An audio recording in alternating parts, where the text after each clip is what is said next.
Sup, boys? Sup, girls? Sup, they, thems? What's good, man? What are y'all doing? What's going on? Good morning, good afternoon, good night. You're listening to Just My Two Cents. It's Wednesday, actually. It is Wednesday. It is September 14th, 2022. I normally go live on Mondays and Fridays. As a matter of fact, yesterday I was making my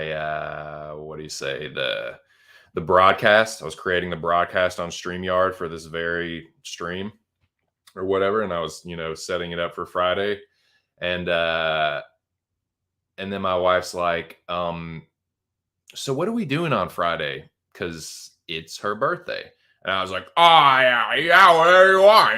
You do whatever you want to do. Yeah, let me change this to fucking Wednesday. So, yeah. Yeah. It's not like I forgot it was my wife's birthday. It's like, oh, Friday. That's when I stream. Got to switch that up. So, yeah, it is my wife's birthday on Friday. So, I'm not going to be streaming. We're going to be hanging out and doing B-Day stuff. So, I'm streaming today. I'm streaming right now, motherfuckers. I'm going to give my fight picks for UFC Vegas 60. Sorry, I was trying to get the number right. UFC Vegas 60, which is going to be headlined by Corey Sandhagen and Song Yadong. It is a top 10 bantamweight bout. Got a nice bantamweight Tilly. Should be fun. So I'm going to give my fight picks for that. I'm going to talk about what happened last night on Dana White Contender Series, Season 6, Week 8. I'm going to talk about a couple TV shows that I've been watching. I'm going to talk about some movies. We're just going to fucking chill. I'm going to get toked up. If y'all would like to join me, please feel free. Hope y'all are doing good. It's hump day. I'm going to try and get you through this Wednesday afternoon or evening or morning or whatever. But what's up, man? What's going on?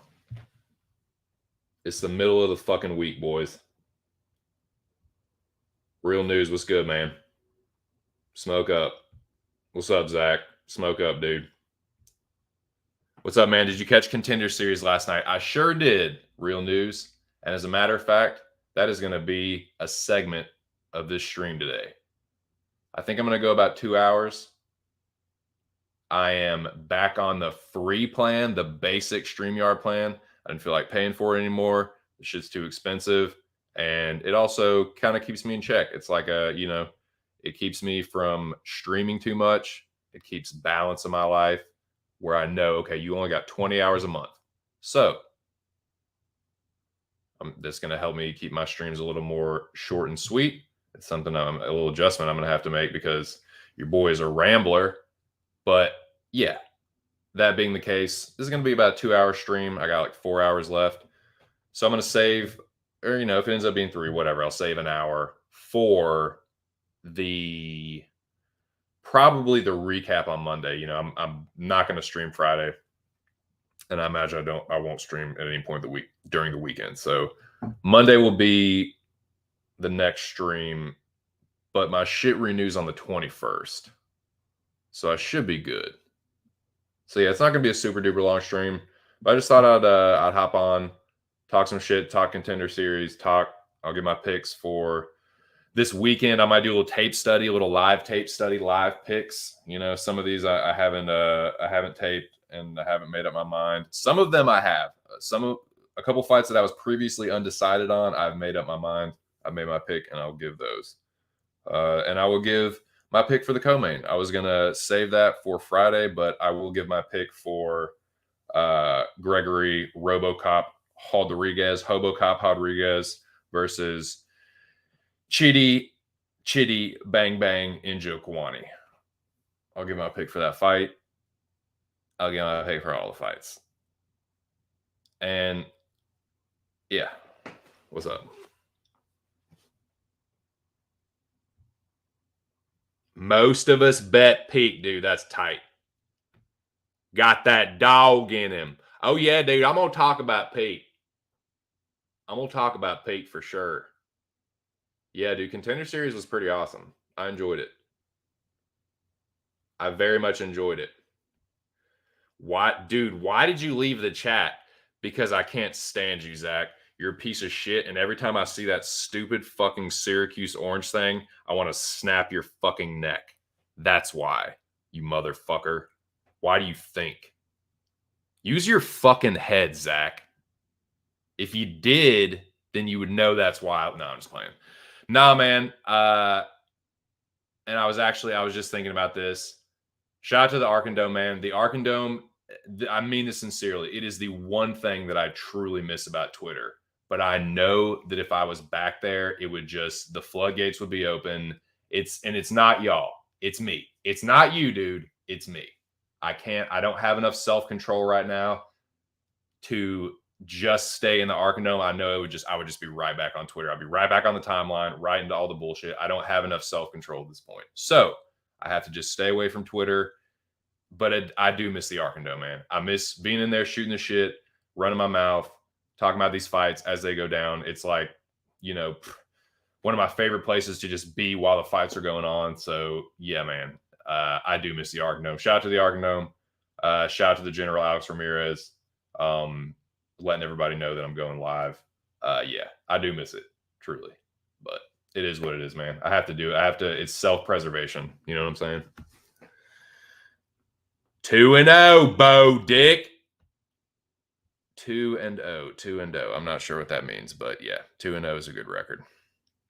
Is that what you went last night on your bets? Did you go 2-0? Did you make money?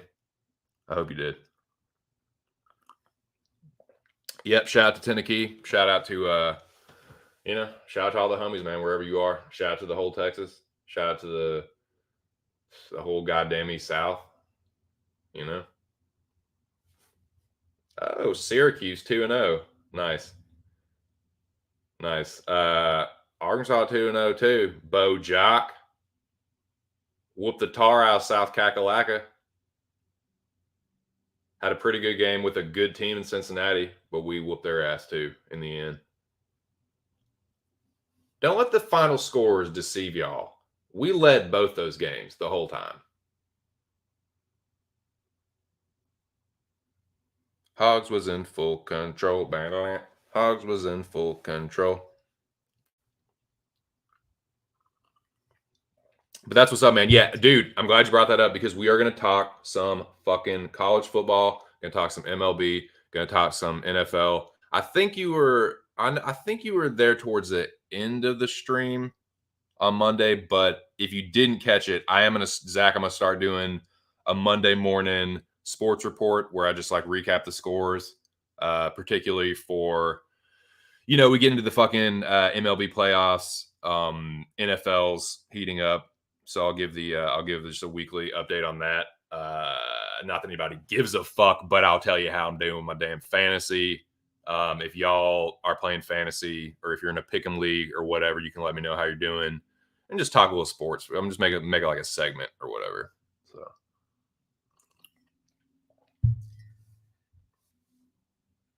yeah, dude.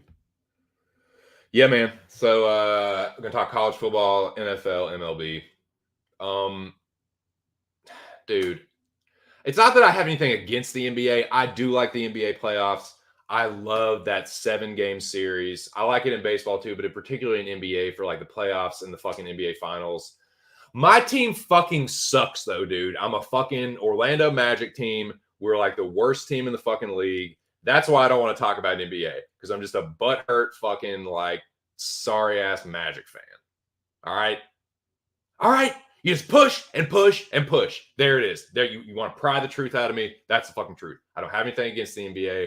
I think it's very exciting, particularly in the playoffs and the NBA finals. But fucking team sucks, and we aren't going near any of that shit. So that's why the fuck I don't want to talk about it. All right. But I will talk some college basketball because Hogs is good, dude. Get on the must bus, Bo. Hogs. HAWGS. Hogs. But yeah, man, we're gonna talk college football, college basketball when it gets going. And yeah, man, we're gonna talk about college baseball too. I'm not as into that, but I mean, Hawes got a good team, man. Arkansas always got a good team. We haven't won the World Series, but we've been a couple times. So hopefully we can get over that hump. I don't really know how the Hogs are looking this year as far as baseball, but should have a good basketball team. Football team looking good, dude. Football team looking good. I gotta brush up. I've been watching the games, but it's I gotta fucking brush up on the roster. Anyways, man, what's good, dude? I got some fucking went old school with it today, man. The today's stream is being fake sponsored by the one and only Sour Diesel. Sour Diesel. Is this fucking 2004? What, dude? Sour Diesel? But man, I tell you what, dude. It does not have to be, you do not have to be smoking some crazy fourth generation hybrid that has 6 different strains in it. Dude, this sour diesel is doing the trick, man. And I remember why I loved it so much for so many years. Yeah, is it like name dropping? Is it like the craziest strain right now, dude, with the craziest terps and the craziest THC? Like, no, dude, but this shit is like 23%. It's got a bunch of myrcene in it, so it doesn't have me like because it's I'd say they say it's 90-10 sativa. This feels more like 80-20 or 75-25 because it does have a lot of myrcene in it, but it's good, dude. It's good, dude. All my fucking redneck buddies back in Virginia love fucking sour diesel, man. That is like one of the Bobo strains. Bobos love some sour. Hey, dude, you got any of that sour D, dude? Shit's far. It is though, man. It is fucking good. It's got me. Soar high like an eagle, gotta rise on up, gotta kick a little ass in the USA. Rock flag and eagle. It's got me feeling like that, dude. It's got me feeling rock flag and eagle. Just punching someone with an American fist. Kind of shit. See what we got here from Real News MMA. DC told Corey Sandhagen to watch Virginia Tech walking out to enter Sandman, and he'd want to use that in his walkouts. Led to me watching my first bit of college football. Wild stuff. Fans, wild. Dude, college football, Bo? You want to talk a little college football, Bobo? You want to talk a little Tech, dude? Let's go. Hokies. Let's go. Hokies, dude. My best friend is a Hokies die hard, dude. This motherfucker is Mr. Let's Go Hokies. He went to Tech, graduated from Tech. He was like a Van Wilder kind of like he did not want to leave that motherfucker either. But he did. He stayed down. He just would not leave that area. He's still down there in Southwest Virginia to this day.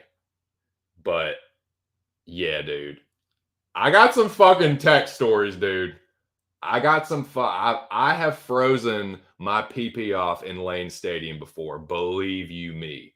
I tell you what, Lane Stadium in fucking in like December, dude, November, December is a cold ass motherfucker. For real. But it's nice down there, man. I love Southwest Virginia. Southwest Virginia reminds me a lot of Northwest Arkansas. It's very similar. Like Virginia Tech and University of Arkansas don't look the same, like building wise. Like Virginia Tech is cool looking though. It's like these cobblestone buildings. It looks like they look like fucking castles or something. It's pretty cool. But yeah, dude, I've had some fun. Like, dude, tailgating for Tech games is a blast, dude. Tailgating for Hogs games is awesome too. But dude, tailgating for Tech games is a good time, dude. Yeah, man.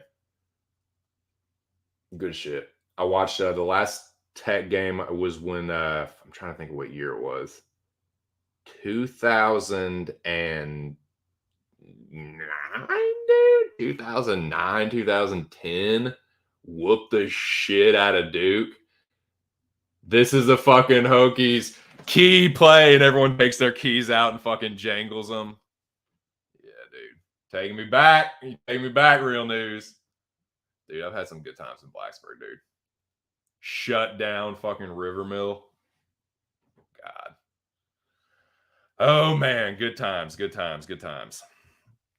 2017 walkout versus Clemson, nice. Fuck Clemson, dude.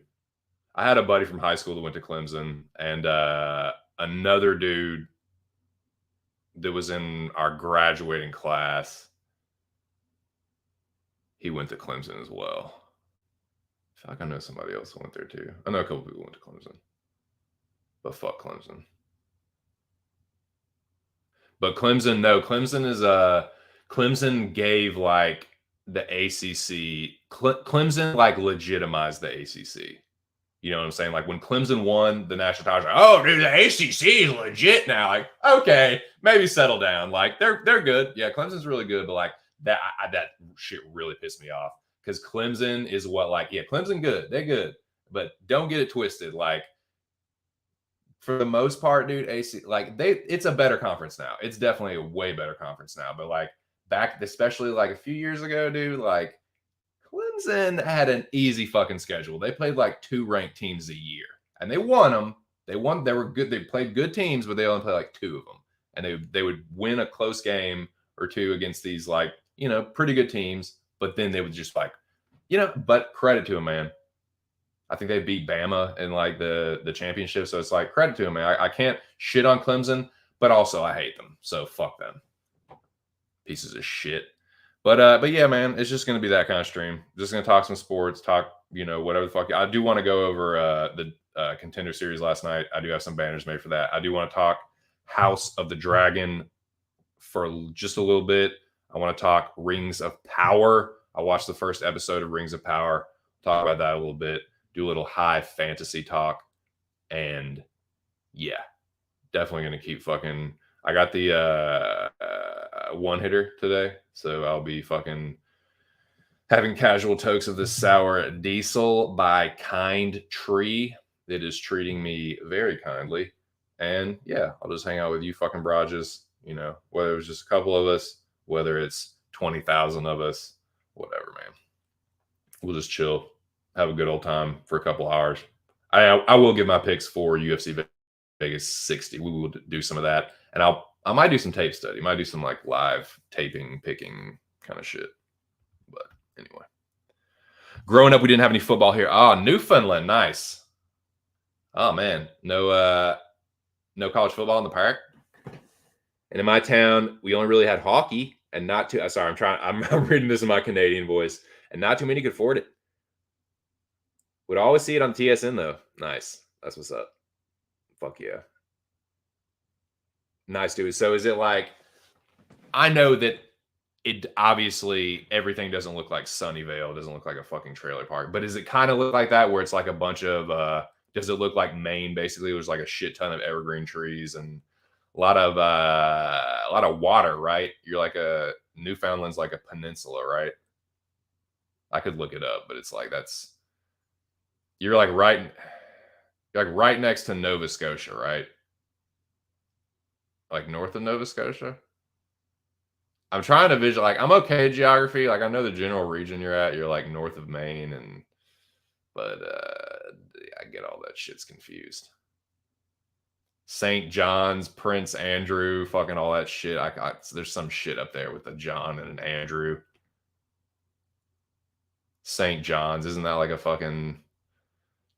I'm just talking out my ass right now, dude. I don't even know what I'm saying right now. I'm really stoned off this sour diesel, man. I smoked a bunch of it right before I fucking got on. But yeah, fucking rock, flag, and eagle. But yeah, yeah. I need to take that banner off. That's an old banner. That song's not playing anymore. I appreciate the donos. Dude, I'm notorious for leaving a fucking banner or a dono or a fucking ticker up too long. It's like I'm not talking about 2 subjects ahead and still have the fucking old banner up. That's me. But yeah, man, today's stream is being fake sponsored by Sour Diesel by Kind Tree and Walmart. Black coffee, medium roast. It's good. No sugar, no cream, just straight black coffee. It's good. It tastes good. It's cheap, quick. Don't need a fucking coffee maker that I have to fucking clean and worry about not working. Just fucking pop that bitch in the microwave. Boom, does the trick. A little shot of caffeine. Good for the liver. Let's fucking go. Belch. Excuse me. So, what's up, man? What should we start out with? You know what? I just made a decision.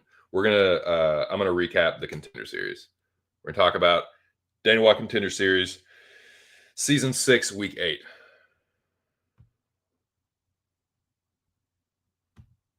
Okay, island on the right side of Canada, lots of rock, some trees, mostly a place for fishing for a long time. Nice, that's what's up. I like to fish. Trying to get the old man up here, go on a fishing trip.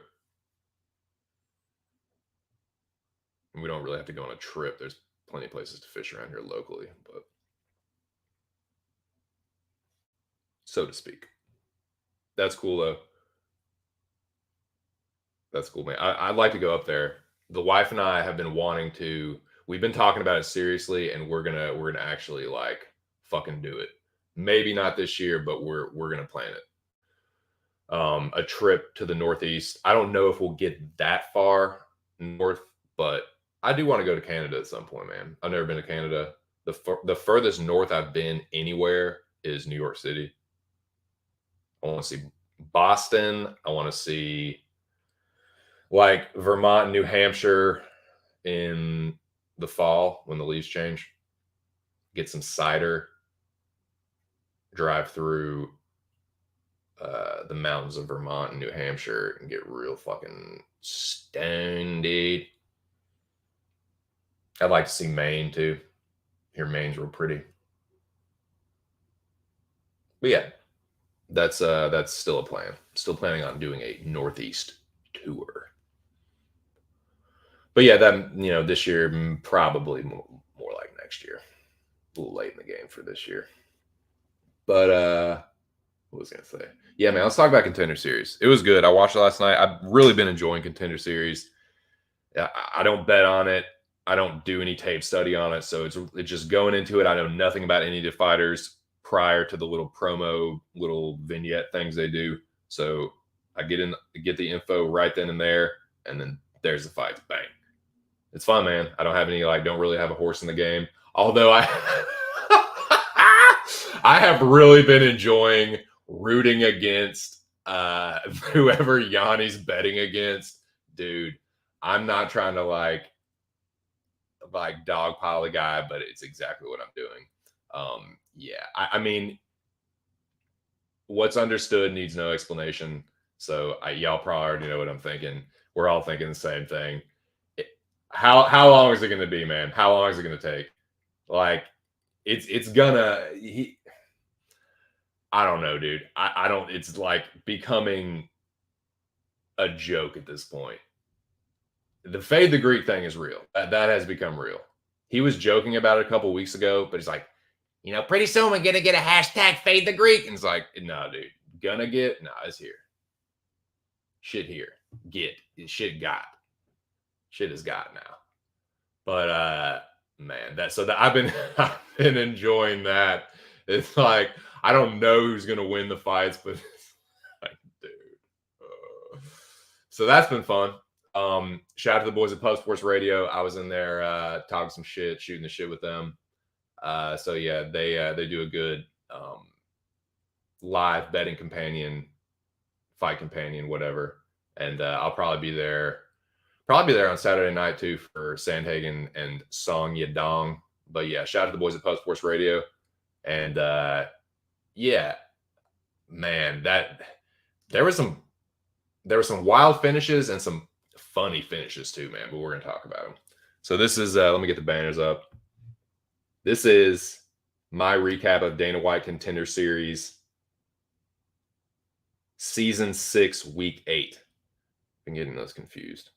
I want to say week 6, Season 8. But here we go, man. DWCS recap. I really like Contender Series. I think it has made, in my opinion, it's made The Ultimate Fighter redundant. It's taken the middleman out. You still get the drama, but it's like just, yeah, it's much more streamlined. You get the build up, you get the backstory, boom, you get the fight, win or lose. One of them's getting it, one of them's getting their dreams dashed. You know what I'm saying? So I like that. I like the immediacy of it. And I like the fact that, yeah, on the Ultimate Fighter, you know, they want to win the Ultimate Fighter, but there's more incentive to get the finish on Contender Series, which I like. And Dana has made that very clear. Like, dude, you need to go out there and try and finish these guys. Now, it doesn't like preclude you from getting a contract if you don't get the finish, but it definitely helps. And it's encouraged. So I like that.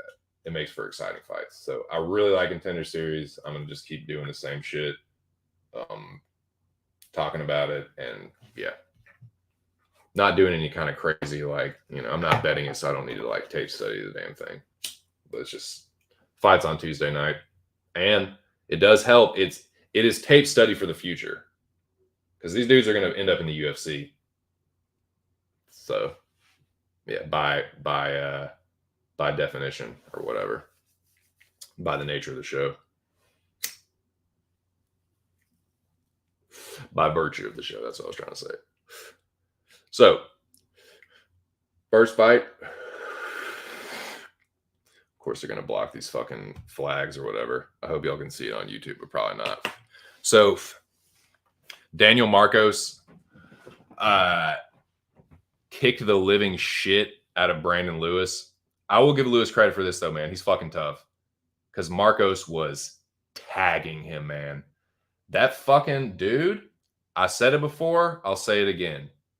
The front kick, the front snap kick is one of the most effective, practical, deadly weapons from karate do that is used in MMA in the UFC.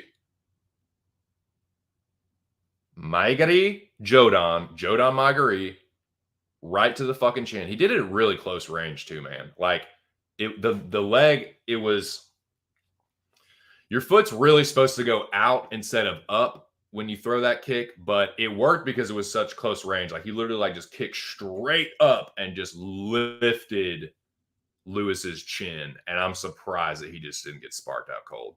Like Lewis is tough, but I was thinking to myself, man, if Lewis gets knocked out late, it's going to like, this couldn't, you know, he might not be the same fighter, but he was able to weather the storm and ride it out. But man, well, here's the other thing too. Marcos hadn't fought in a while. So in the third round, he started to gas. Like he was gassing pretty badly. Like, but to his credit, like he threw a lot at Brandon Lewis. And if he wasn't so tough, he would have definitely got knocked out because the dude is crispy on the feet. He's very accurate. He throws good combos, good boxing, good kicks, man. Good front kick. You know, and it's a good kick that you can mix up, man. Go to the body, go to the body, go to the head, go to the head, go to the head, go to the body. It's one that like they start blocking up top, you go to the, and it's a guard splitter too. It's not one that you can put up the high guard, or you can, like, even the body kicks like to the ribs, like you can kind of like you know what I'm saying? You can kind of what's the word? Condense yourself, condense your block, and block that. But a front kick, if you're kicking someone in the fucking sternum, which is that was my favorite spot to fucking kick people, was like right in the fucking stomach or the sternum. But if they start doing that and you just naturally start to like fold down and then you just bring it up top, and you can do that the other way too. And people are doing it, man, and winning fights and changing the course of fights. So I love to see it. And yeah, Marcos fucked him up, man. Credit to Lewis though, he's a tough motherfucker. He is a tough son of a bitch. So that was pretty sick. Good fight. I don't know if the cardio thing is going to continue to be an issue for Marcos. It's something to keep an eye on. I'm not saying it's a red flag, like, oh my God, a red flag. But if it continues to happen, then yeah, it's like, okay, he has cardio issues. But the guy hadn't fought in a while. He did pretty much empty the gas tank trying to get Lewis out of there, but Lewis is just a fucking knucklehead. To his credit, that's something to keep an eye on too. Like, yeah, Lewis is tough, man. Like, he's durable. If the dude he's fighting doesn't have a lot of punching or kicking power, like he's tough, man. And he was swinging for the fences too.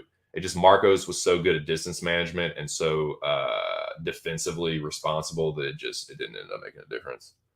But yeah, I was impressed. I was impressed by Marcos for sure.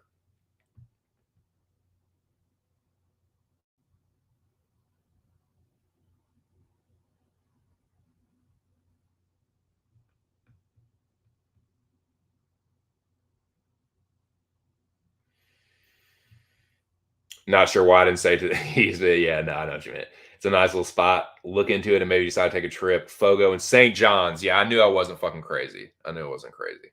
St. John's. Yeah, yeah, yeah. I seen the pictures of St. John's. They have like the houses with like the bright colored paint, and it looks like what was I gonna say? No, they're not pastel color, but you know what I'm talking about, like bright red and like bright blue and shit. And Lansal Meadows. Nice. You should because it's see, god damn it. You're just gonna get me right. Just when I think I was out, they pull me back in. I've been getting the itch. I've been getting the fucking itch, dude. All you need to do is fade the Greek. I'm sensing a regression to the mean, to the average. Tape study for the future. Yeah, man. You're not able to bet on it yet. I can if I drive to the casino. That's the other thing too. It's like I have to factor in the drive. It's an hour round trip of gas. It's gotten a little bit cheaper, but still a little expensive. And yeah, so that's why I've been chilling on the betting. But dude, if I get back into it, dude, you give me a fucking the gears are turning, man. Yeah. Yeah, I know. Dude, it's one of my favorites. I fucking love that bitch. I love the fucking My Gary. It's a long range strike, and you can really fuck people up with it. Easier to pick than UFC fights. Yeah. Yeah, maybe. You might be right, man. So this next one, holy shit for that baby. That was dude. Marnik Man was a fucking punching bag. Bruna Brasil could not miss her. So I'd like to see what Brasil looks like against someone that isn't just there to get fucking shellacked.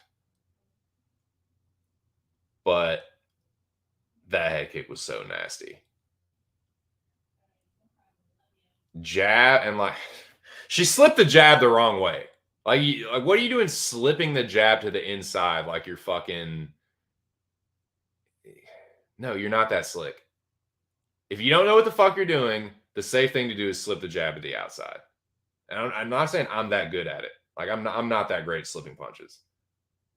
I had to work on it to even like be able to do it at all. But it's not an easy thing to do. But if you're like an amateur level striker or you're not a very like seasoned striker, you don't fucking slip the jab to the inside because you're looking to get cracked with your opponent's power, whatever. The power, like you're setting yourself up for your opponent's cross or the head kick.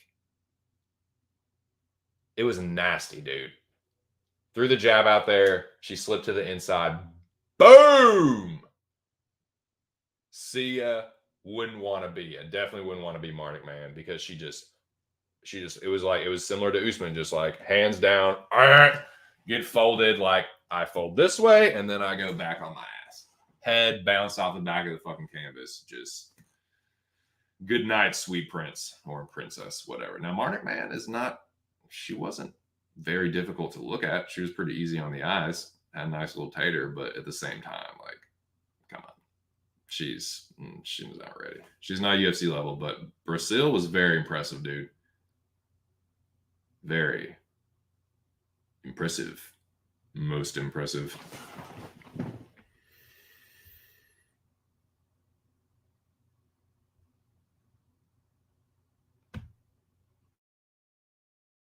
Jelly Bean Row. Just got a call, got to step out for a bit. Hey, you too, man. Cool, man. Hey, dude, I appreciate you showing up. Good chilling, dude. Peace, Real News. Have a good day, man. Catch you next time. I'll probably be back Monday. Later, dude. Check out Real News MMA on YouTube. The motherfucking general flying in with the white dove. What is that? Windows cry. Bam, bam, bam, bam. What's up, General? What are you doing? What are you doing, Bo? You're just in time, man. We're talking about Contender Series. Just talked about Bruna Brazil fucking head kicking Marnik, man. She fucking hanging out with the Sorcerer Supreme, not knowing what the fuck's going on. I don't know what the fuck's going on either on this fucking Sour Diesel, dude. This Sour D is taking me into the fucking multiverse of madness. And that's what I'm saying, man. You don't have to be smoking the newest fucking strain to get stoned. In fact, some of those fucking super duper high test, like crazy name, crazy price shits, it's like, yeah, I get stoned, but it's like, it's not worth, like, I'm fucking ripped off this Sour Diesel. And this is a first generation hybrid or second generation. Like Kim Dog's a hybrid, but what was the other thing it's crossed with? Kim Dog and it's kind of it's kind of mysterious. It's either, some people say it's like super skunk and some people say it's like a Mexican sativa.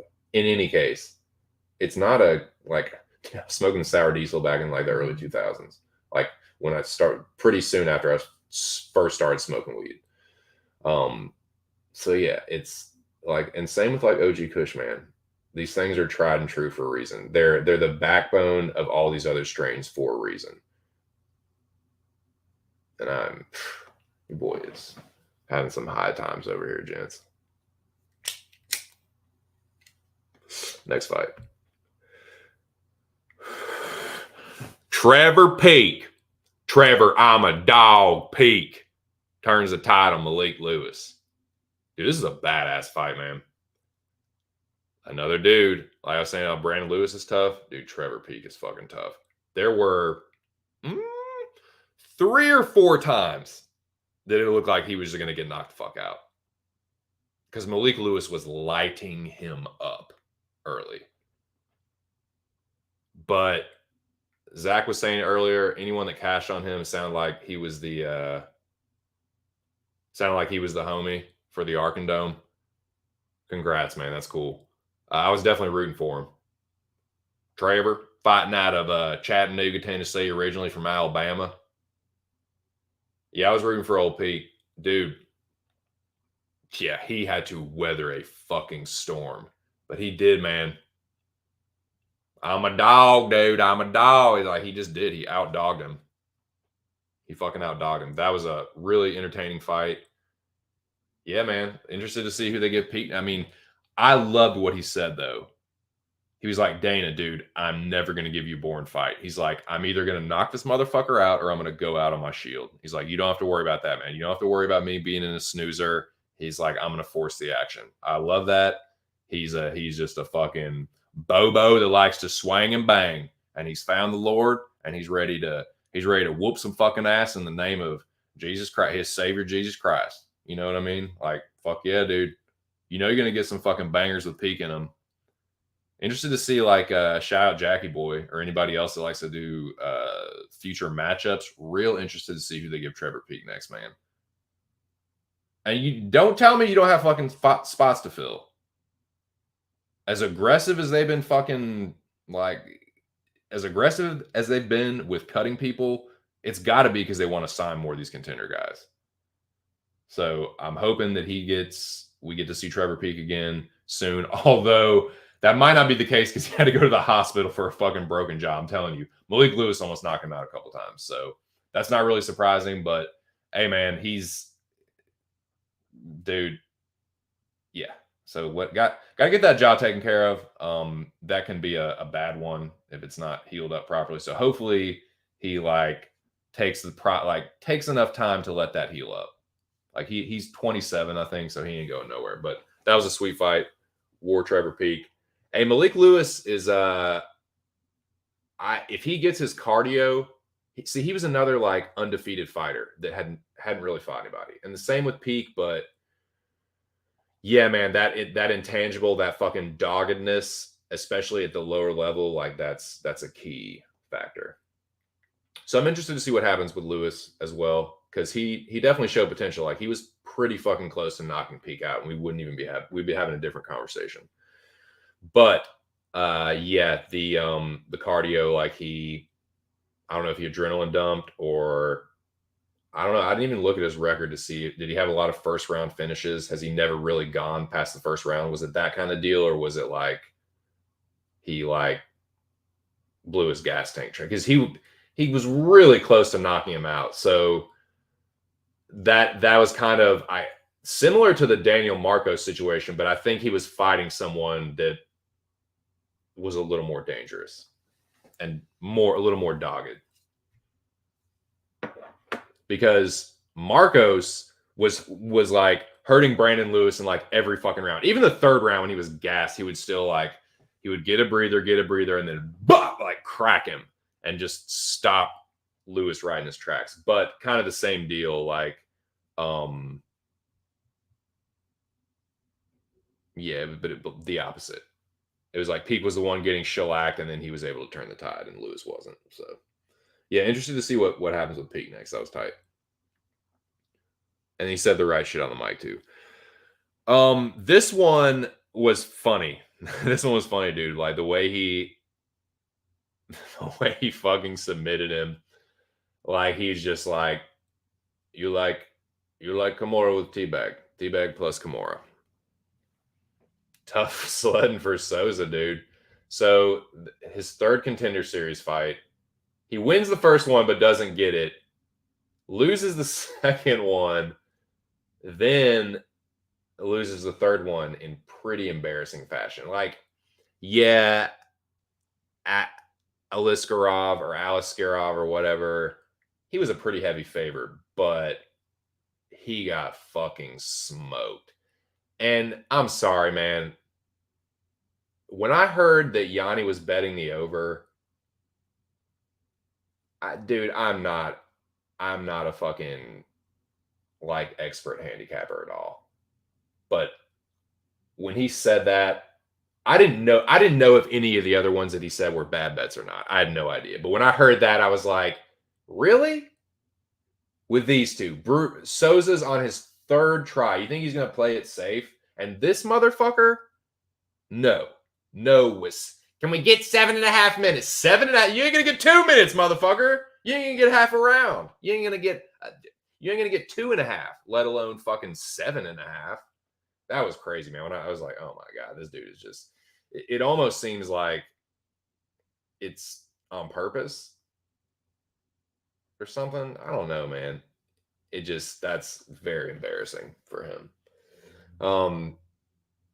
But yeah, he fucking took him down, just went right through him, man. Mowed right through him, took him down, fucking stepped over. Here's my nuts in your face, and here's your fucking arm your shoulder getting destroyed by this Kimura. Very, very efficient. Wasted no time at all. So he was a dude that showed good takedown defense against Khamzat, but Khamzat knocked him out. So we'll be interested to see what happens with Ikram in the future. But yeah, Very fucking dominant performance against a dude that had more contender series experience than anybody else on the fucking card. So, I mean, there's that at least. Even though he was a heavy favorite, but still dominant, very dominant.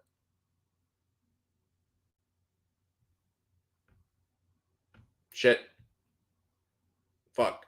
Where'd the comments go? General said dozed off. Nice. Woke up. Did the leg cramp wake you up, or you woke up and realized you had a leg? Was it like you woke up like this, and you're like fuck, or did the leg cramp itself wake you like oh god, what's happening? You're in like having like a nice dream, you know, fucking some chick or something, and then all of a sudden, in the dream, a dog like bites your leg. You're like, what the fuck? And you like wake up and your leg's cramping.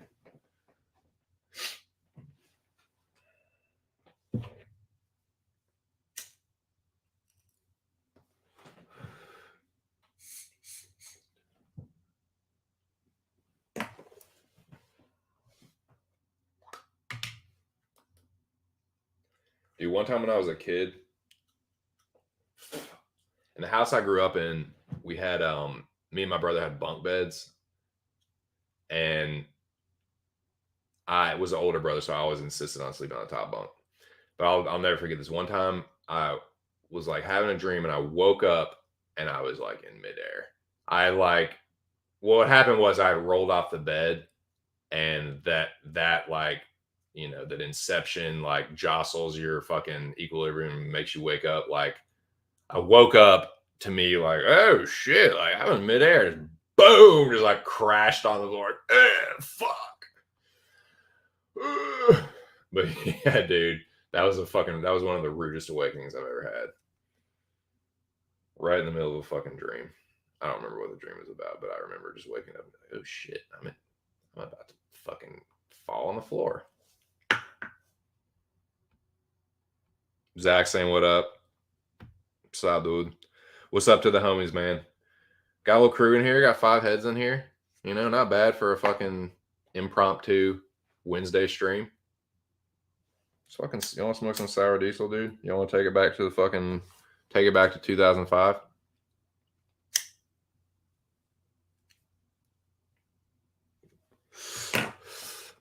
All right, next fight.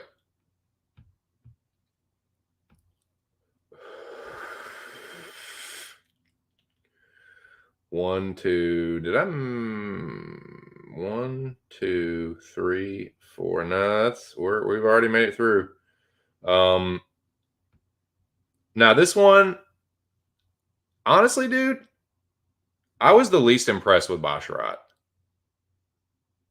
He had this dude right where he wanted him in every single round and couldn't finish him.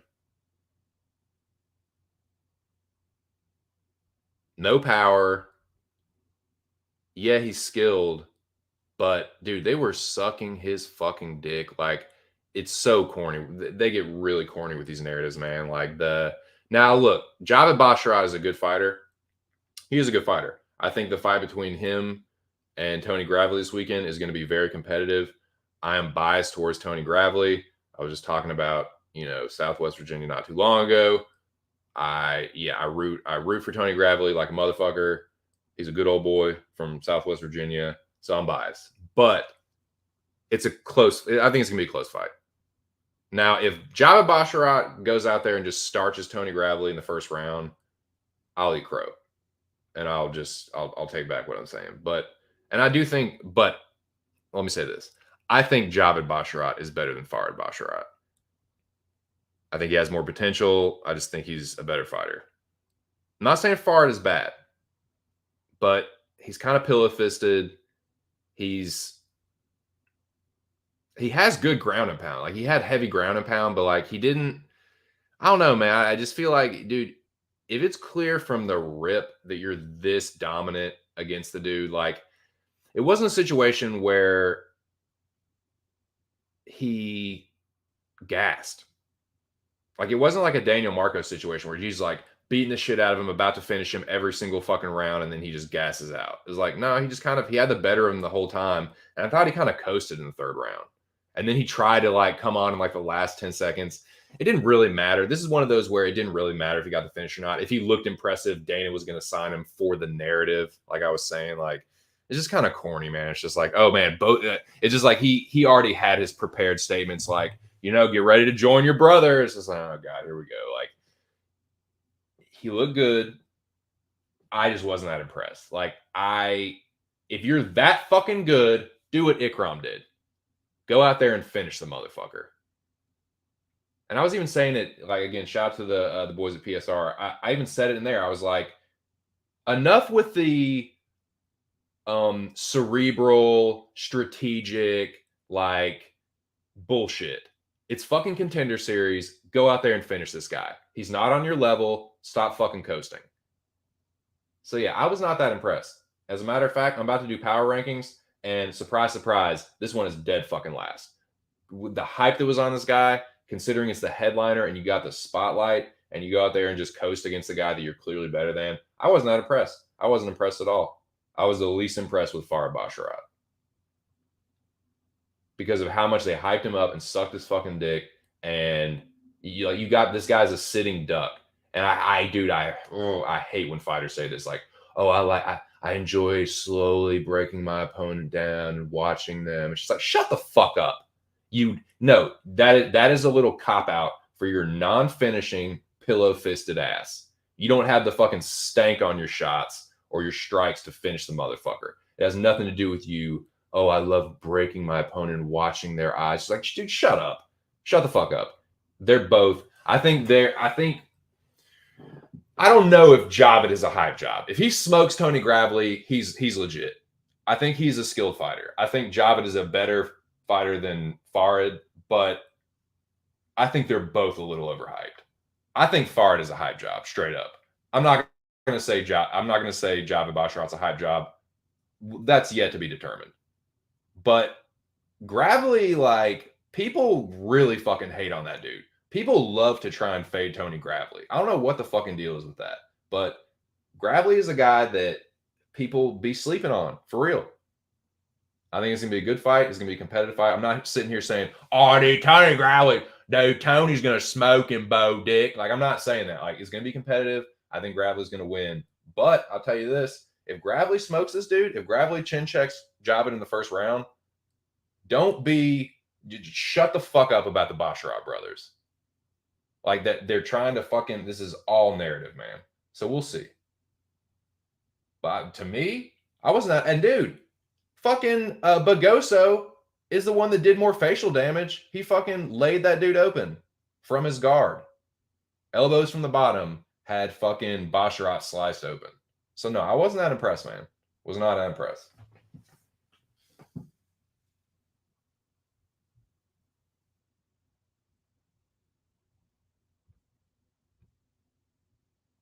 So yeah, power rankings. Here's the power rankings.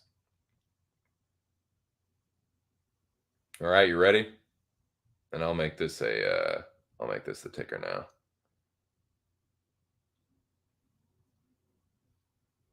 Shout out to the two homies still hanging tough.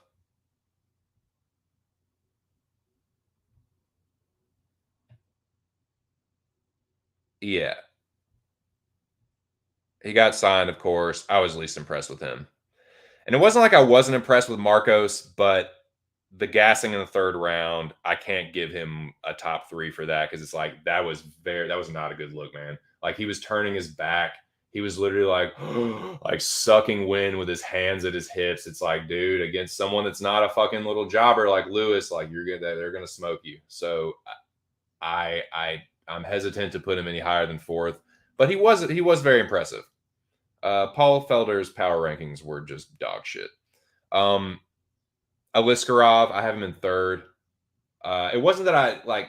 Again, it's not that I'm not impressed, but it's like, yeah, you were supposed to beat this guy. He did it how he's supposed to, though. I gotta give him credit for that, man. He was supposed to, like, yo, Farid Basharat. That's what you fucking do with your bullshit. Play with your food, corny ass nonsense. That's what you fucking. When you're that fucking good. No, you don't play with your food. You fucking eat it. Gosh. You teabag and Kimura the dude in less than a round. Take note. Trevor Peake, dude. Hey, he's a dog. There's a couple times in that fight where I seen his eyes and I said I said to myself, he's wearing. He was a trip, man. Shout out Trevor Peake, dude. But I mean, come on, dude. We know who is number one. The most impressive, like, female knockout in Contender Series history. I think history gets the number one spot. You know what I mean? As much as I won't give it to old Trevor now, and you know that I do. I won't give it to Trevor, but I can't. Can't do it. I got to give it to Brazil. I literally oh my God. Like, I was just like, it just came right out of me, dude. I was sitting there watching with my wife and she's like, God. It was like right in her ear. Oh my God. Crazy. Kick ass. All right. That's Dana White Contender Series. That was fun. That was enjoyable. I will continue to check out this season 6. Getting towards the end, what is it, like 1 or 2 more weeks? Y'all tell me, man. I don't know. But I've definitely been enjoying it. I've definitely been enjoying that shit. Something to do on Tuesday night. They don't come on too late. They don't go too late. 2 hours. Fucking perfect. Not too much promo or build up. Get enough information right there to, like, okay, like I figure out which guy I'm gonna root for. Like I said, like, I've really been enjoying rooting against the guys Yanni's betting against, or rooting for the guys Yanni's betting against. I've been enjoying that. Yeah, Contender Series is fun, man. It's a good time. So let's see. We're getting towards the first hour. I don't think I'm gonna make this one longer than 2.5 hours. I think I'm gonna save myself an hour and a half for the recap on Monday morning. So yeah, I think I'm gonna take a break. We'll a 3, 4, 5 minute break, and then I'll come back and we'll switch gears. We'll talk about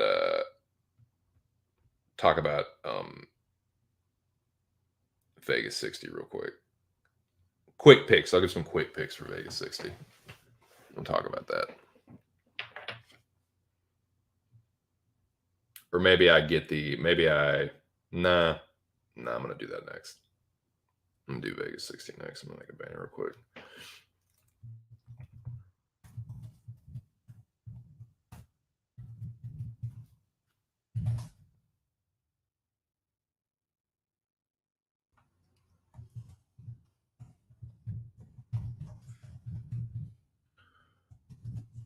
And some I reserve the right to obviously just be like, nah. But I might do a little tape study. We'll see. UFC Vegas talk /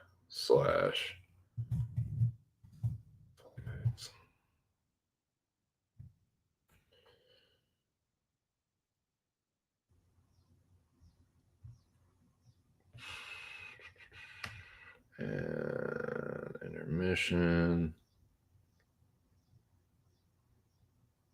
And I'll take the ticker off of that. Sorry, I'm just thinking out loud. Deal with it. Lunch has been canceled due to lack of hustle. Deal with it. I'll be back.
Low-wee.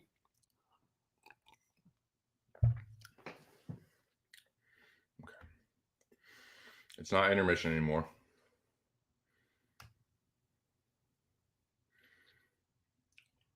It is UFC Vegas 60 talk fight picks time, boys. It's also time for me to fucking smoke some more sour D. All right. UFC Vegas 60, headlined by Corey Sandhagen and Song Yadong. I'm going to look over the fight card and start giving some picks. I'll give you the picks of the ones that I'm already decided on. How about that? Meet me in the middle. Meet me halfway across the sky. What y'all know about that, man? What y'all know about Over the Top, dude? What y'all know about the cult classic Over the Top? Probably the most famous arm wrestling movie that's ever been. Some fucking Lincoln Hawk. You know, when I turn that hat around, it's like a switch. It's like a different. It's like become like a machine. All right. What are we doing? What are we doing here? No, that's not this. That's not what you do. All right. UFC schedule.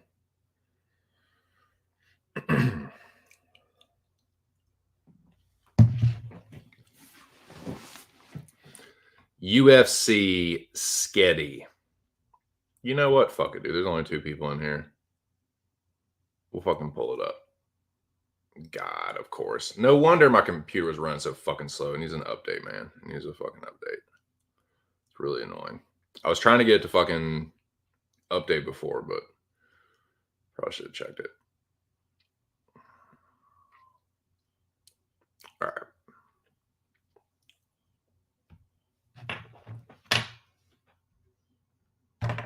Here we go.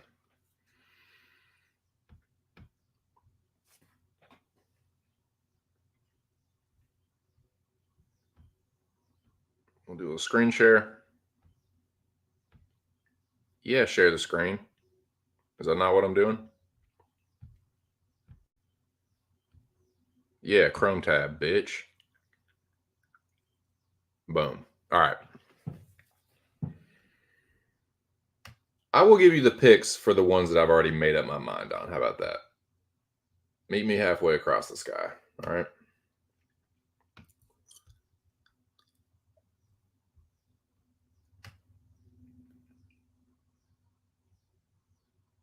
Talked about it a little earlier. I got Tony Gravely, man. I got Tony Gravely here. It's going to be a close fight. I don't blame anyone for picking Basharat. He's, sure, the rightful favorite.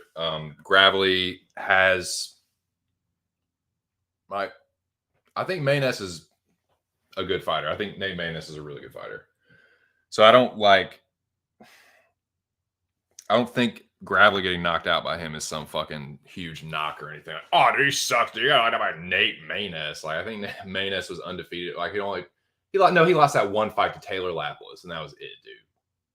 But the Taylor Lapilus was supposed to fight on fucking the Paris card.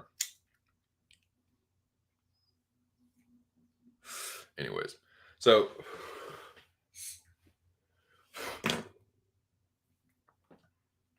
pack this thing up real quick. But yeah, I like Gravely. Here. I'm assuming he's the dog. Take a look at the odds here in a minute, but yeah, I'm gonna go with Gravely in this one. Close one though, man. I expect a close fight. I'm like, confidence wise, I'm like 60-40 Gravely.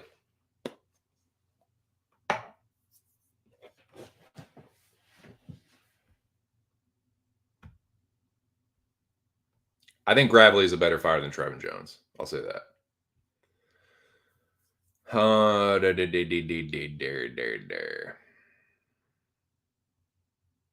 This one, I'm just closing my eyes and seeing Agapova. My mind just keeps wanting to like go to the Agapova side. I don't know, man. I do want to tape this a little bit just to make sure, but I've got a slight lean towards Agapova. This one, I don't know. I need to look at that. I need to fucking. I think I said this on the last stream. I have a slight lean towards Luma Lukbumi. I'm gonna pick Trevin Giles in this fight. I've made up my mind about this one. I'm picking Trevin Giles.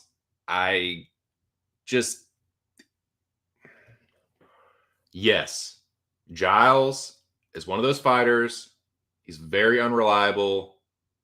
I've questioned his mental fortitude at times. I think it's very reasonable to question his chin, to question both, honestly. The guy can't pick a weight class. This is down at welterweight. He used to fight at fucking 205. So that is sketchy as a motherfucker. Sketchy as fuck. Are you an artist, bro? Because you're sketching me out.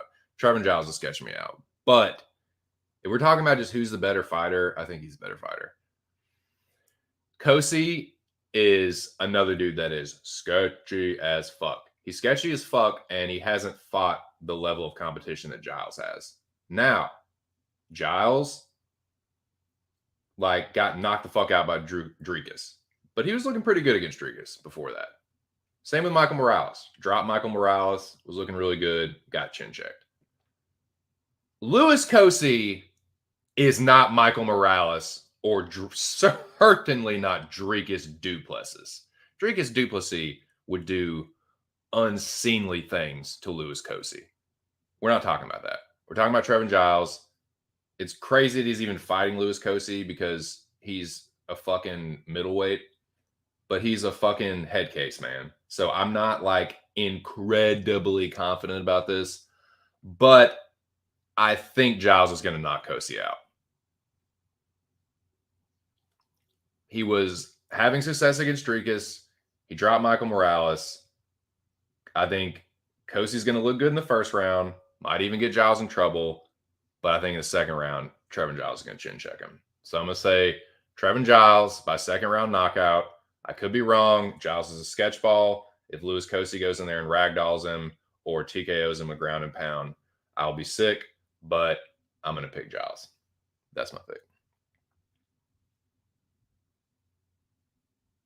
God, I really want to take Sarah McMahon, dude. I really want to take Sarah McMahon, boys. I think Aspen Ladd is such a fraudulent, weirdo, jobber fuck. I can't stand her. I don't hate her, but I don't like her as a fighter, man. I think she's just a whiner, a complainer. I think she's really entitled and been hyped up, and she's just a weirdo. Her mom is a fucking festy slut. She's just, hey, I don't like anything about her. I want to pick Sarah McMahon. I think I'm going to pick Sarah McMahon. I got Sabatini. I think I said that on the last one. I wouldn't be surprised if Sabatini knocked out Damon Jackson. Now, if Sabatini, I don't think he's going to death gas. I think he's going to take care of Damon Jackson. Probably take Sabatini by knockout. This one, dude, no. Nah. Well, you want to see it? You want to see it? Nah. Like workaholics, dude. Nah. I don't think so. Oh, God. Nah, I don't think so. Um, I am picking Joe Pfeiffer. I don't fucking know. Joe Pfeiffer, I don't know, man. But Amidovsky, I know is shit. I don't know if Joe Pfeiffer is shit. I know Amidovsky is shit. If Amidovsky wins this fight, I might just quit watching fights forever. No, I'm just kidding. I'm not going to fucking change anything for Alan Amidovsky, but I'm going to go with Pfeiffer. I'm going with Feely here. And this brings us to the co-main. Now, this is one I actually want to marinate on this one for a second. I actually want to kind of break this one down. But I'm glad we went through the card. A couple I'm going to skip. Whatever. I'm sure you were just waiting with bated breath to know what I was going to say about fucking. I know y'all just couldn't. Can't believe I'm not going to give you my fucking Tanner Bozer and Nascimento pick. You know, I genuinely need to tape Hernandez and Barrio. That is one that I like. Yeah, I've seen most of their fights, but I need to look at a couple things.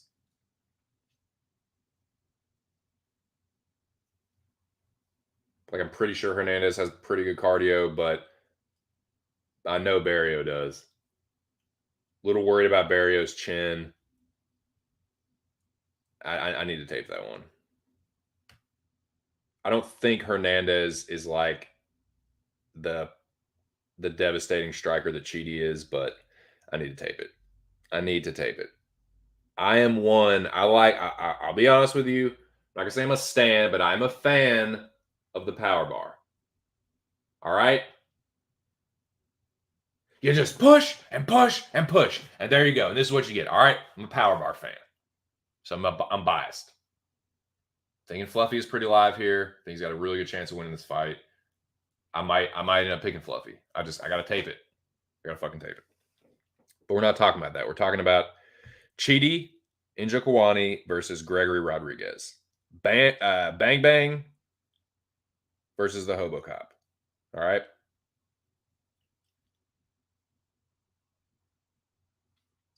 Chidi's got more experience. I would say the competition level is pretty close. I would say, I mean, Rodriguez obviously has more fights in the UFC, but it's not like he's been fighting an incredibly high level of competition. I mean, let's be real. Let's just be real. Yes, he's had some very impressive wins, some very impressive knockouts. But so that's that with him. With Chidi, it's like he only has 2 UFC fights, right? He had a Bellator run, but it's just kind of weird with their experience level. It's pretty similar. Pretty similar. Like Chidi has more fights. Rodriguez has more UFC fights. They're almost cancel each other. They're pretty fucking close. We're just starting to split hairs a little bit on the experience level. But in the UFC, Rodriguez has more fights.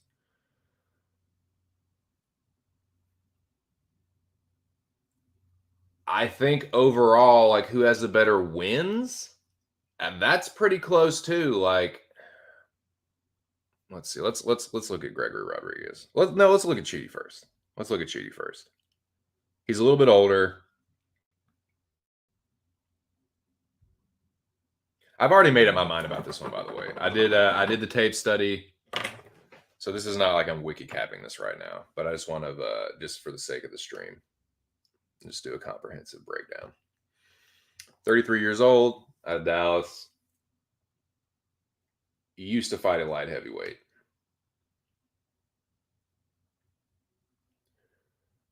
Has a brother that fights as well. Yeah, Anthony.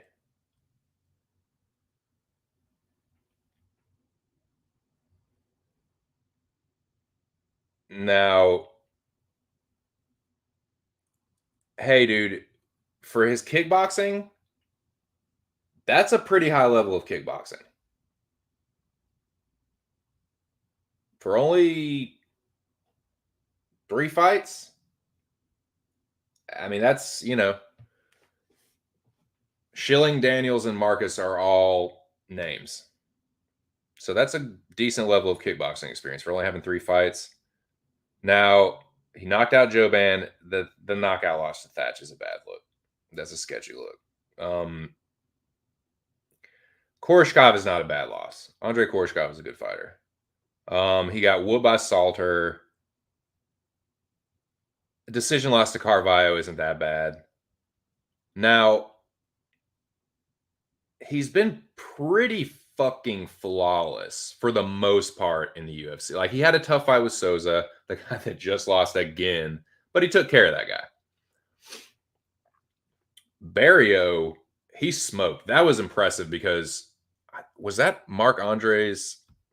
I know it was his first knockout loss in the UFC. I think he had been knocked out once before, maybe not though. That might have been his first knockout loss. Yeah, dude, that's his first and only knockout loss. I mean, the dude's been tough. It's not like he's been like, yeah, Jun Young Park, Jotko, Sanchez. Those aren't power punchers. Dalcha hits hard, but yeah, I mean, so he hasn't really been fighting anyone that's like devastatingly powerful, but the dude's still been pretty tough. So that was impressive for Chidi to just smoke him like that.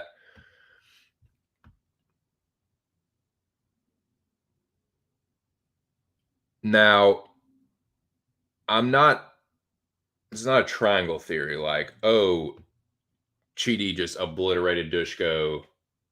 Hobo Cop went 3 rounds with him. So, by triangle theory, Chidi will win. But I think that it's going to be close. This is going to be for as long as it lasts, it's going to be a very intense, very, very intense fight. I'll just say that. Catch up with the chat real quick before I go any further.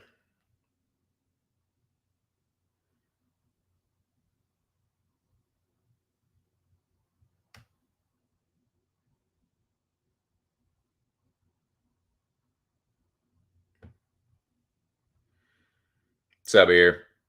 Placing bets while listening. Nice, dude. Is that the king there? Is that old King Casey you got? Alex saying what up to ear. Yo, Prison Mike, did they pay you to return or is this a preventative measure? Prison Mike, I'm not even sure what that means, so maybe elaborate. Prison Mike, you didn't give us a message, man. You didn't give us an anti-crime message. I was really expecting that from you, and I'm a little disappointed. So, yeah. Step your fucking reformed convict game up, dude. I got Cheaty and I'm a big robo. Yes, I know you are. I know you have made money. You have fed me crow picking Hobo Cop, but he said he got Cheaty. What's up, Noah? The homie Noah in the building? Yes, indeed. Yeah. So we'll talk about Cheaty. Now Noah is saying that loss is really questionable, but still going Hobo Cop. Yeah, man. I don't begrudge anybody one way or another on this one. I think this is the toughest pick on the card. I think that's annoying. I think it is the toughest pick to me.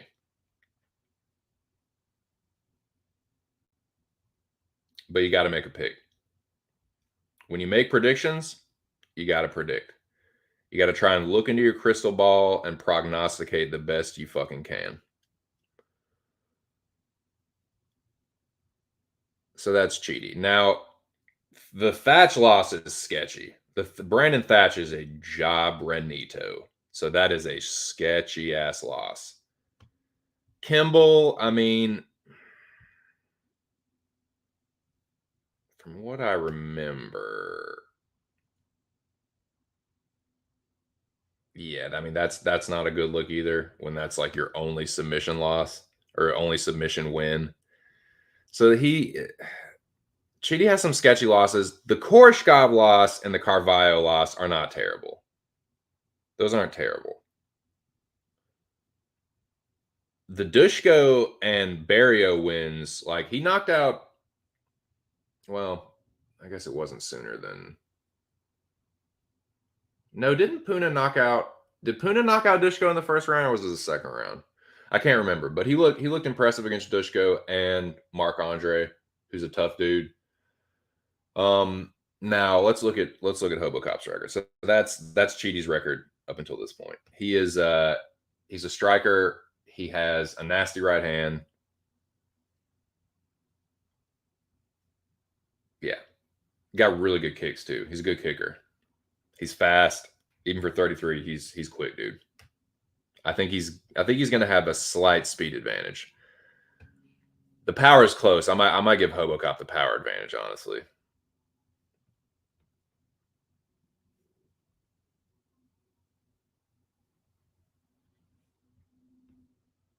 Oh, Michaela Meyer.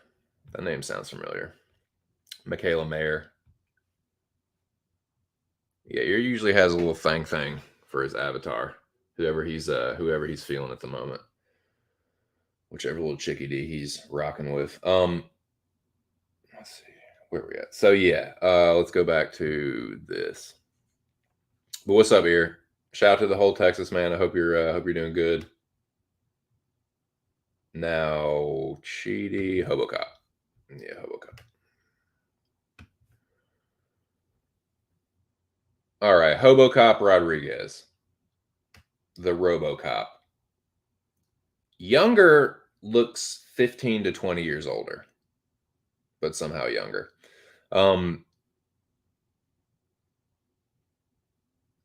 He's got a weird record too, man. Less fights, less overall fights. Knocked out by some jobber, submitted a jobber, split loss to another jobber. So that's a jobber. I mean, it's mostly just what the fuck, regional level jobber. I mean, same with Cheaty for the most part. But when he did fight some names in Bellator though.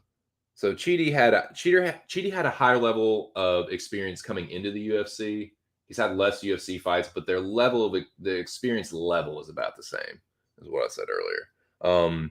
So yeah, then he heel hooks, jobber, submits a jobber, knocks another guy out, arm bars another dude, decisions another guy, body kick, and then comes a knockout loss to Jordan Williams. Now that is a sketchy ass loss. That's a really, really bad loss.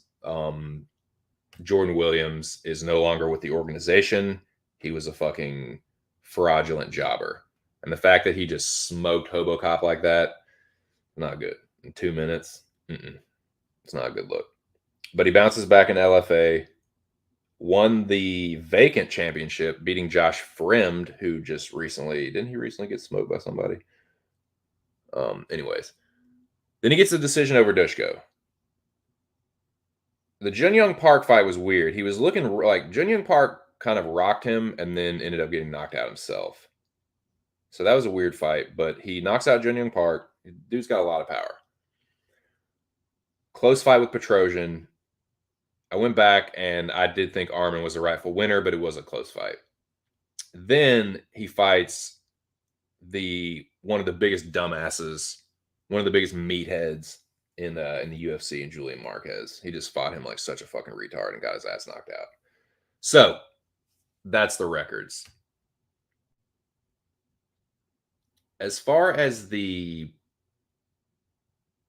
skill for skill breakdown, Cheaty is the more technical striker.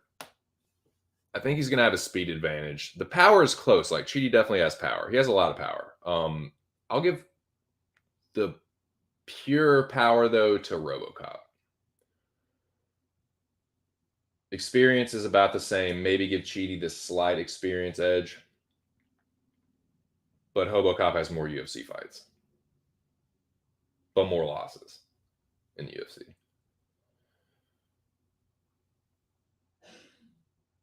It's close.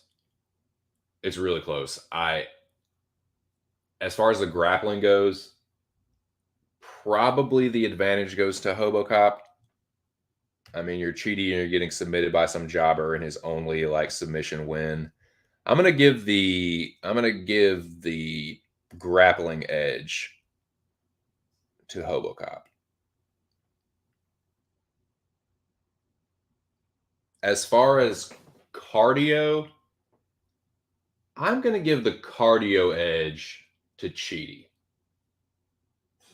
I'm gonna give the durability is close, man. Both of these guys are kind of glass cannons. But I think that that's ultimately going to make the difference. Who is going to connect first? Because I think that both of them have fight ending power. I think it's going to be Cheaty that connects first. I'm picking Cheaty and Jokwani. I think that he's just going to be a little bit sharper, a little bit faster. You know, RoboCop knocks these guys out, but he stands there in the fire with them, man. And Cheaty's not going to have to do that. Like he's got a reach advantage that's pretty sizable. In fact, let's go put a fucking number on it. Um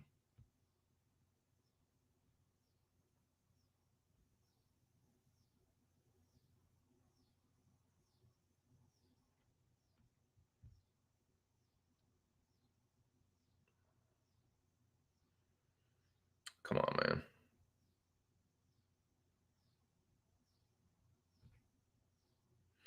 All right. Yeah, he's got a 5-inch reach advantage, dude. And he knows how to use it. He's got a crispy one too. Like I think and Rodriguez fights like a Terminator, man. I think Cheaty's gonna fade back and crack him. I think it's gonna be first round knockout for Cheaty. RoboCop, I think he has made a UFC career out of standing in the fire, absorbing punishment, and then getting the knock. Like he's not going to be able to absorb the punishment from Cheaty, is what I'm saying. Yeah, Julian Marquez hits hard, but he's a fucking idiot. Like he's a dumbass. Cheaty's smarter than that.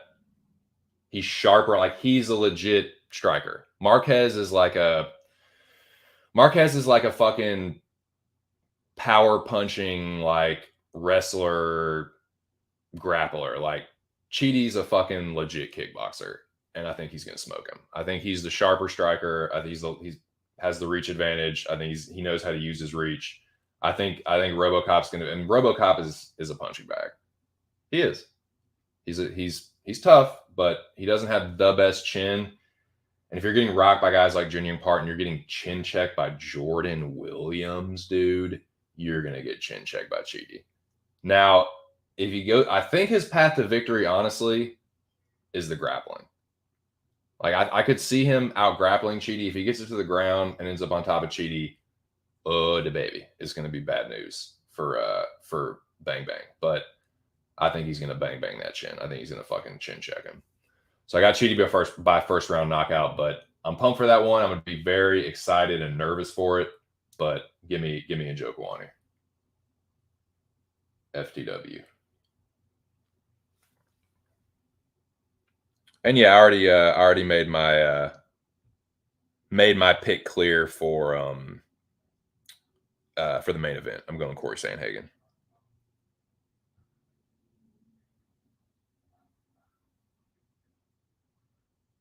Yeah, I think that's I think sub or GMP. Smash him until he gives up the back, rear naked choke. Yeah, I think that's his path. Now Cheaty is really long. Like he's got pretty good takedown defense, but if Hobocop gets to the ground, he's gonna be fucked. He's gonna get fucked up. But on the feet, man, I think Hobocop's luck is about to run out. Like Park has really questionable fight IQ. Like Jun Young Park, again, he's been fighting these dumbasses. And I'm not, again, it's a triangle theory, but it's like, dude, you go 3 hard rounds with Dushko and Cheaty just smoked him. Like, I think Cheaty's going to knock him out. So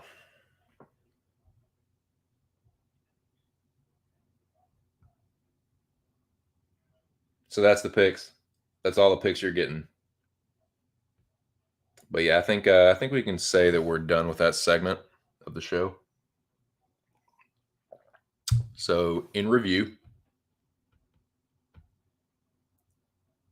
let's see.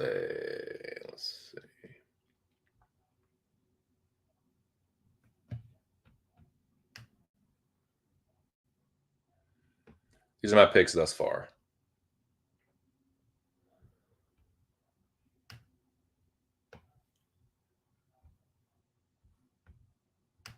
These are my picks thus far.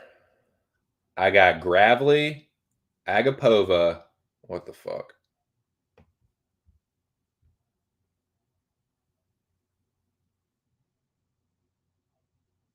God, my computer sucks. It's so fucking slow.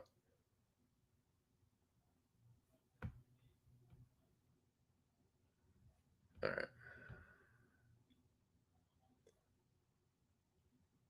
Jesus Christ. Okay, here we go. Yeah, I like Agapova. Need to tape the Ogden Zellhuber and tape Gomes Look Boomy fights. I'm taking Trevin Giles. I got Trevin Giles by second round knockout. I'm gonna go with Sarah McMahon. I'm gonna go with Sabatini. And then I'm taking. I need to tape Fluffy and Power Bar. Tape Bozer Nascimento. I'm taking Joe Pfeiffer, Feely, Cheaty, and Corey. And those are my picks. And that's Friday. Friday is the day that we may or may not be forced to chop your limbs off and distribute them evenly amongst your friends and your family. And that's Friday. Okay, well, you've made that very clear. A good day to use. And a good day to use. Goodbye, you motherfuckers. I'm out of here. No, that's but that does conclude the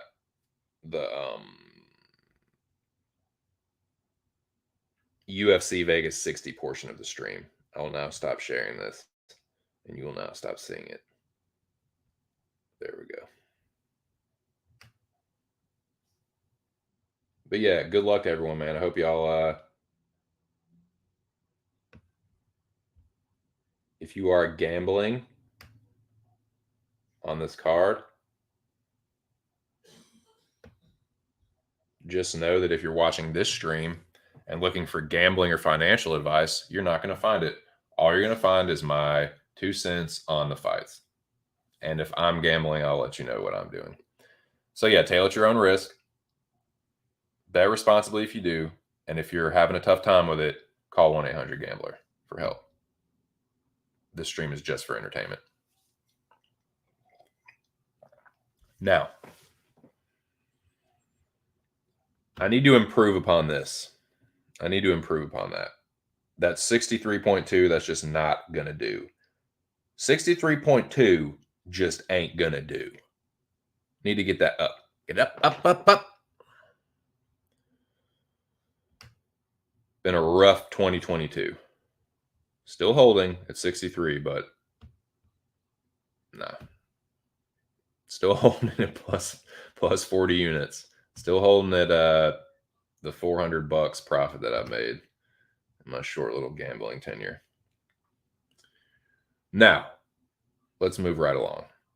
That wraps up the kind of UFC MMA portion of the stream for now. In fact, I'm going to take some of these down. Delete. Delete. Delete. Shout out to the 4 people in the building, chilling. Gonna talk some TV shows and movies next. TV shows mainly. This this. Sorry, I'm just taking some of these banners down. Make it easier to scroll through these banners to get to the ones I need.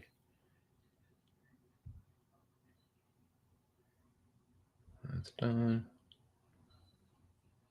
That's done. That's done.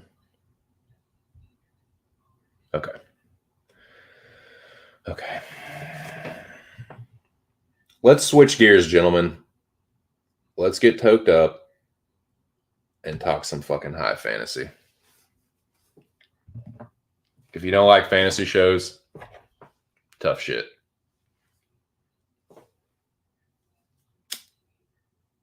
Now, I am not the biggest fantasy nerd. It's not like any and all fantasy I fucks with. It has to be the choice nugs.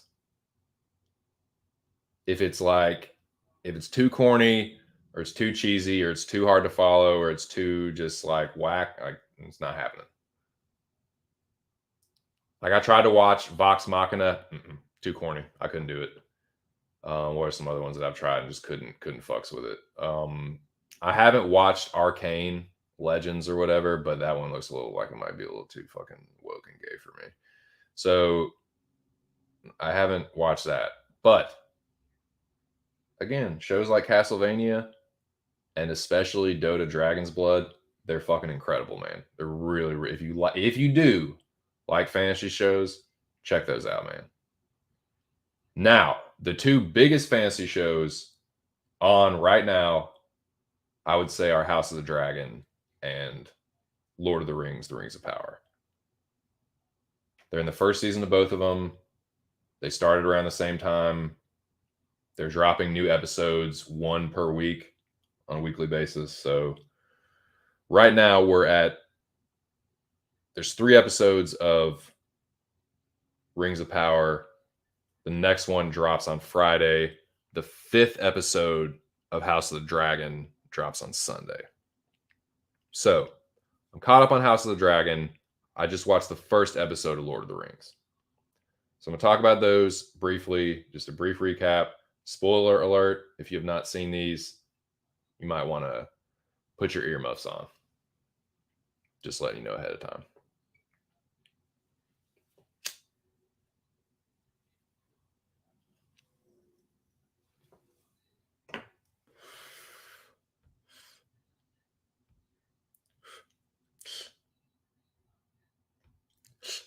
Yeah. Yeah, I agree. Again, it's a close fight. Skill for skill wise, they're pretty close. I just think Feely's fought the higher level competition. I don't think Algio is quite as dangerous as Burrito. So yeah, I don't think Feely's going to just get slumped in the first round. I think he's going to grind him out. I think he's going to outgrind him. But it's a good fight. I mean, Algio's live, but I like Feely there. So let us talk about first. Let me get this ready.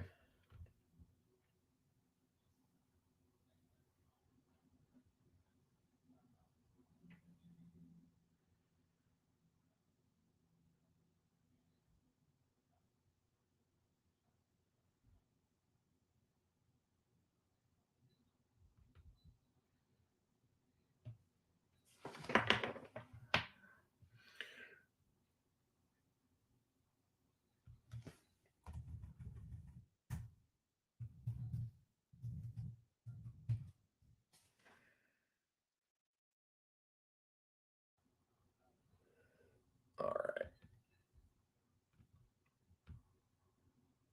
Let us talk about House of the Dragon first.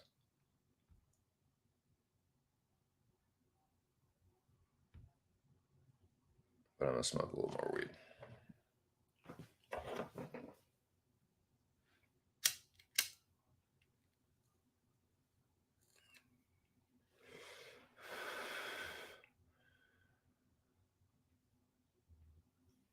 General thoughts of House of the Dragon before I talk about this episode in particular.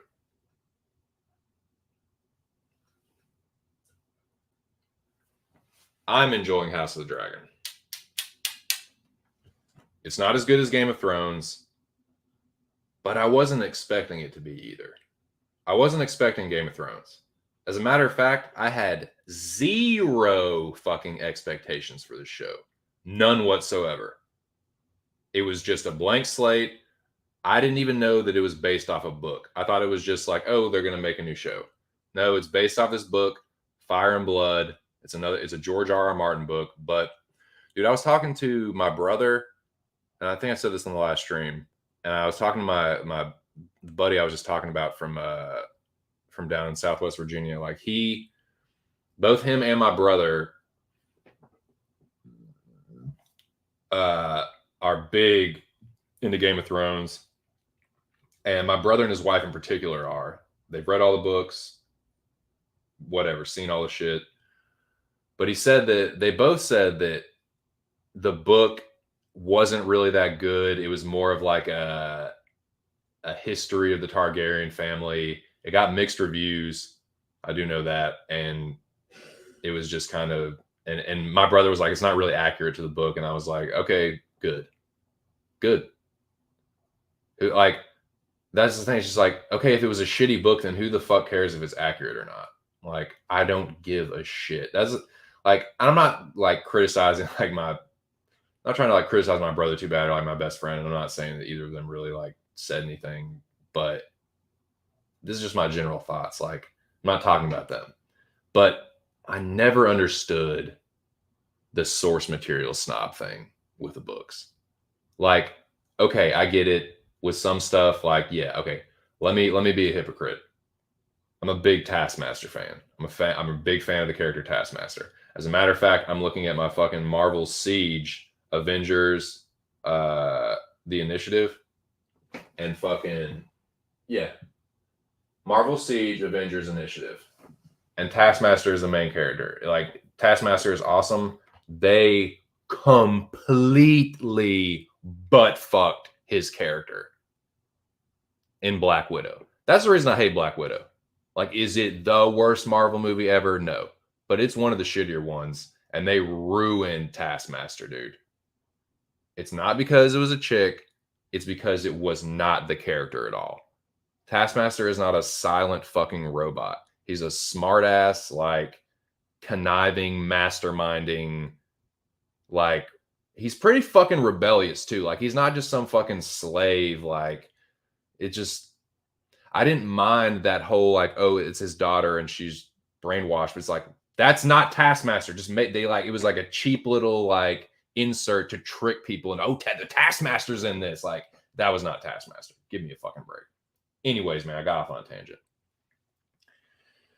My point is about the source material thing. Yes, that's an example where I'm being a source material snob. But as far as like the Game of Thrones, I never like, okay, fine. You're a huge fan of the books. George R. R. Martin signed off on all this shit. So trust me, dude, I knew plenty of people that had read the books. And as soon as season 5 hit, they started bitching.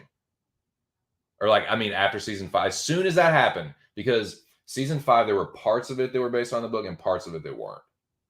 But season 6 was totally off the source material. So like it's just like I heard it from every fucking direction. Like, it's good, but it's not quite as. So the point I'm trying to make is I'm not that guy. If it's good, I like it. I could give a fuck where it comes from. And I'm usually the one that enjoys either the movie or the TV show more than the book or the graphic novel. There's some exceptions. Like, I like the movie Wanted. The graphic novel is better, in my opinion. Although I enjoy the movie. It's very loosely based on the graphic novel. The graphic novel is pretty fucking badass. If you haven't read Wanted, the graphic novel is fucking sweet. Mark Miller, it's fucking dope. I think it's McNiven too. I think it's Miller and McNiven that did, like, the same guys that did Civil War, which is fucking essential if you're a fucking comic book fan. What was I gonna say? Again, I went off on a tangent. I'm not a source material snob when it comes to this shit. I've read a Game of Thrones and a Clash of Kings. So, my point is, who gives a fuck if it's, this is inaccurately and loosely based off a shitty book? I'm enjoying the show.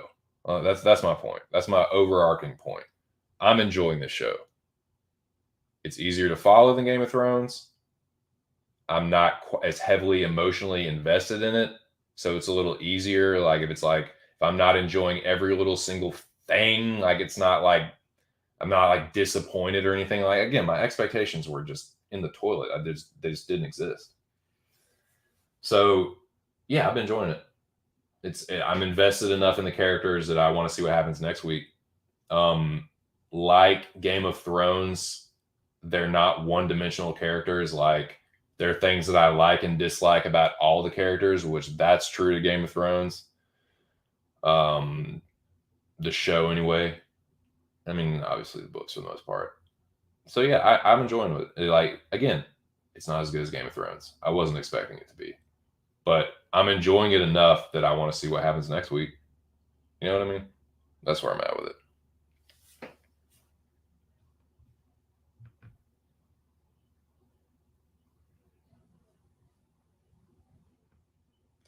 Yeah, it sucked. The last season sucked, dude.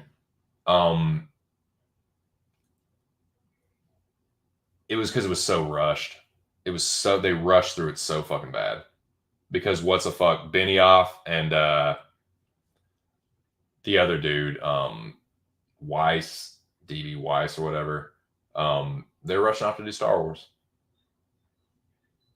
So they're just like, all right, let's wrap this storyline up. This one, boom, boom, boom, boom, boom.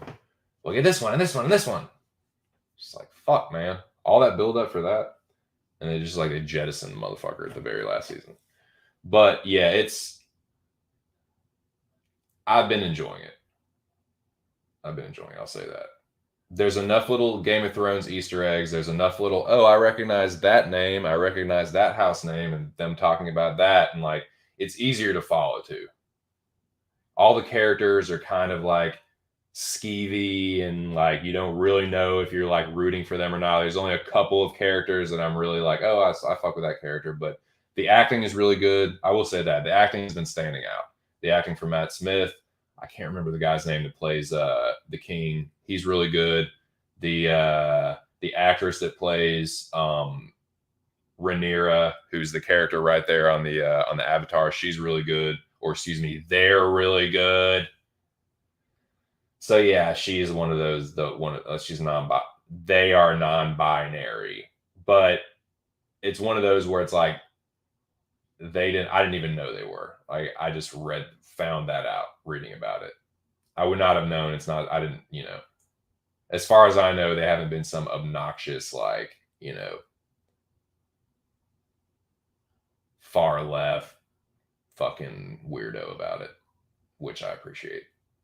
Anyways, that I haven't felt that from her character. You know what I mean? Where it's like it's just they're good. They're a good actor.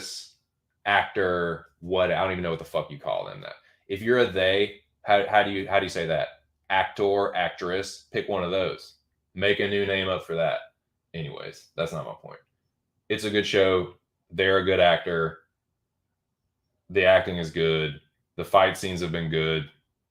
A couple things that I can nitpick, like some things that I wish that I had seen. Like, spoiler alert, I wish they had actually shown the fight between Damon and the crab feeder. I think that would have been cool. But yeah. Now this last episode, dude, the last episode got a little weird. It definitely they had kind of been dancing around the whole Targaryen incest thing. That was an aspect of that family that they touched on in Game of Thrones, and they finally touched on it in this one. It wasn't like it's just weird. It's weird, dude. It's not like they fucked or anything. It was weird. So that happened in the last one, but the last episode, it wasn't my favorite. I think the one before that, episode 3, has been my favorite so far. But as far as the episode itself, like it wasn't bad. It wasn't bad, but it was like, okay, here we go. Like the Dagestani. Yeah.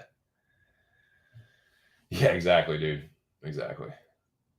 But I want to see what happens. So this is just a brief recap. It's not, I'm not going to give too many spoilers away. But I'm still invested in the characters. I'm still interested enough in the show. I'm going to keep watching it. But I did start Rings of Power. I didn't know whether I was going to because I was like, man, can I handle 2 fantasy shows at once? I'm gonna get all the shits confused. But it's like, no, they're pretty distinct enough. Like they're pretty different enough that I don't think I'm gonna get them all mixed up. Like Lord of the Rings is much more higher fantasy, like a little more fantastical, supernatural. There's more magic and otherworldly shit. Game of Thrones or the House of the Dragon, believe it or not, is a little bit more down to earth, if that makes sense. A little bit more closer to medieval culture or whatever, for the most part. Like Lord of the Rings, if you've seen that you know the deal is out there. But I did start it. I started Rings of Power. General, have you seen House of the Dragon yet? Have you watched it at all? Did you like Game of Thrones?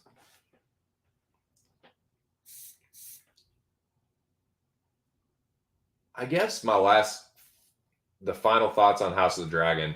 I feel like if you liked Game of Thrones, you would like House of the Dragon. Like I said, my brother loved Game of Thrones. He's a source material snob. He's not really liking House of the Dragon, but I'm just kind of watching it for what it is, and I didn't have any expectations, and I've been enjoying it. I'll say that. It's not as good as Game of Thrones, but I didn't really expect it to be. Been trying to, yeah. It's not bad. It's not bad. But I did start Lord of the Rings, and I'm going to talk about that in a second too, but I'm going to smoke some more sour diesel.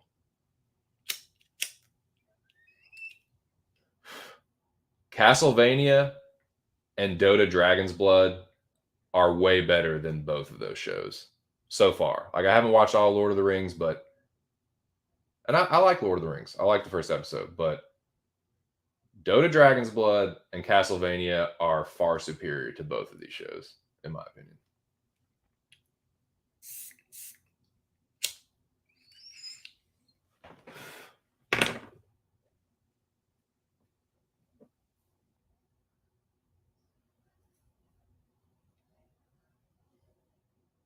Like they're animated shows, but they're not like anime.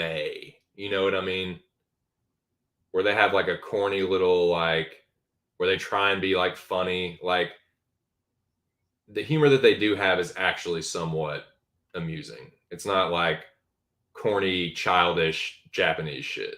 It's not like that. They are animated shows, but they're not quote unquote anime.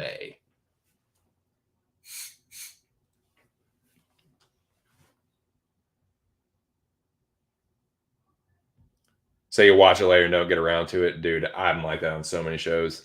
What was a show like that? Longmire. I started watching Longmire and I was like, oh, I'll come back around and finish this. Never did. What was another one?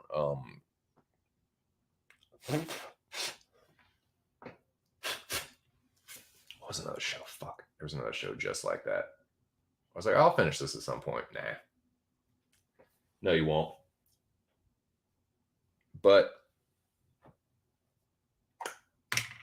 it's been pretty good so far. But yeah, the incesty thing, it wasn't too crazy. Basically, like they like made out and he like felt her up. And then he like leaves. That's pretty much all that happened. Spoiler alert. They made it seem like they were gonna fuck though, which is like, oh my god, I can't watch this. And it's like, okay, it's over. But they were testing the waters. But I like this shit with the king, like spoiler alert, like him getting like cut by the Iron Throne. I think that's gonna end up. I don't know what has happened as far as the history, but I think that's gonna end up getting him, or he's gonna go mad or something. But they're like hinting at that. Like he keeps getting cut by the Iron Throne, and the wounds won't heal, and he's like, heavy lies the crown kind of situation where it's like I can see this motherfucker turning mad here pretty soon. He's a good actor though, man. What's his name? Let's see real quick. House of the Dragon. But yeah, Matt Smith is really good as Damon. He's a good bad guy, man. He's one of the most compelling characters on the show, for sure. The main antagonist.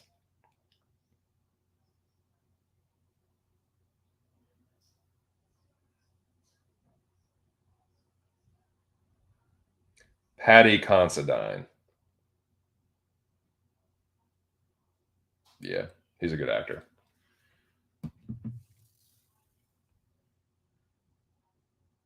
Telling you, dude. Might end up being, man. I don't know. I mean, the people that know the history and all that shit, I mean, they already know what the deal is with all this stuff. But yeah, man, they've been hinting at it, and it's only loosely based on the book. I mean, my brother was like, "It's pretty inaccurate so far." I'm like, "Okay." Didn't you say it sucked? Like, who cares? Like the show hasn't sucked completely. I thought I'd give it like a 7 out of 10. 7 out of 10, maybe 7.5. It's kept my interest enough. Now, talk about Lord of the Rings.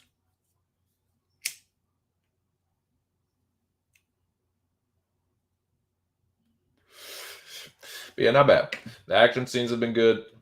The drama is good. There's not as many characters, so it's not as hard to follow.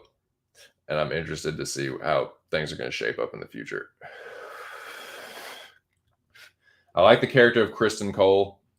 I like that character. I like Damon's character. Rhaenyra's cool too. And yeah, good acting from everyone. So yeah, I'm gonna see what's up. Fifth, like I said, the fifth season drops on Sunday. Now on Friday,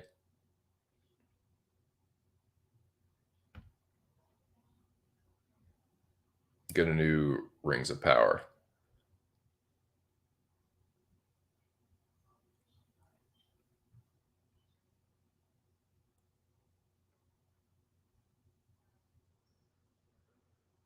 Now, again, I didn't know if I was going to start this because like I'm watching House of the Dragon. I'm watching, you know, the wife and I are like right in the middle of the wire. Got a couple shows going on. We just finished Dota. It's like, am I going to be like fantasy overloading myself here?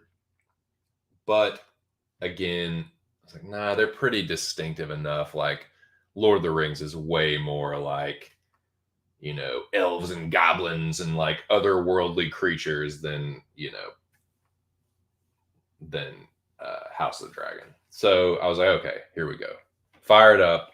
Watched the first episode last night, and I gotta say, spoiler alert, it was good. I liked it. I didn't. My expectations were a little bit higher, maybe, and I won't say that it exceeded my expectations, but it met them, and it was good. And I want to see what's. I'm gonna watch episode 2 at some point today, maybe episode 3. I'm interested enough in the characters that I'm gonna continue to watch it. So Galadriel, I guess, is going to be the main character, but I like the character of Arendir too, the elf. So, what's his name? Elrond is kind of a bitch. I thought that they were going to be. It's. I was worried for a second they were going to get really like annoying and like woke with the whole Galadriel thing, but she's a good actress. Whoever's playing that, I need to look and see what the actress's name is. She's a good actress, and I liked what they did with the character because I was like, "What the fuck is happening?" Like, she's really going to the fucking. She's already going to this fucking like crossing over to the eternal like resting place, and I was like, "Oh, okay." So that part was pretty cool, um, and the introduction of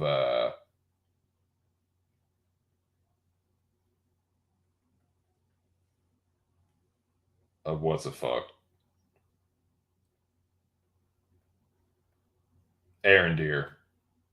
He's a pretty cool character so far. So yeah, he's this elf that you think about like they're fucking. He's like 1,500 years old.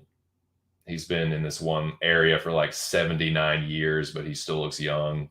And he's like, you know, obviously fallen in love with what's her name? Bronwyn or something. But again, only one episode in. I'm invested enough. I'm going to keep watching it. New episodes every Friday. So I was like, fuck it. Couple fantasy shows, watching The Wire. So it's like, my plate's full, but, you know, got some good stuff on it. But yeah, I would say I will give the first episode 7.5. I'll give it a 7.5. The beginning was cool. It kind of dragged in the middle with the stuff with her getting the recognition from the Elf King or whatever the fuck, and her talking with Elrond. That was all kind of a little boring and whack. But then when they introduced Arendir and that whole storyline started to kind of take shape, I was a little bit more interested. And the shit that happened at the end with Galadriel and her fucking bucking this shit was pretty cool too. Spoiler alert. Spoiler alert. Spoiler alert. Ooh, old lady's letting somebody have it in there, dude. But yeah, I like the shit. I like it.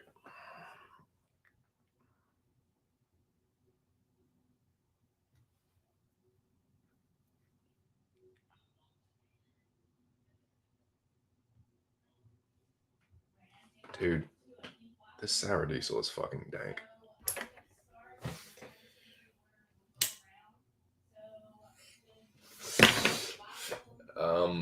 That's about it, boys.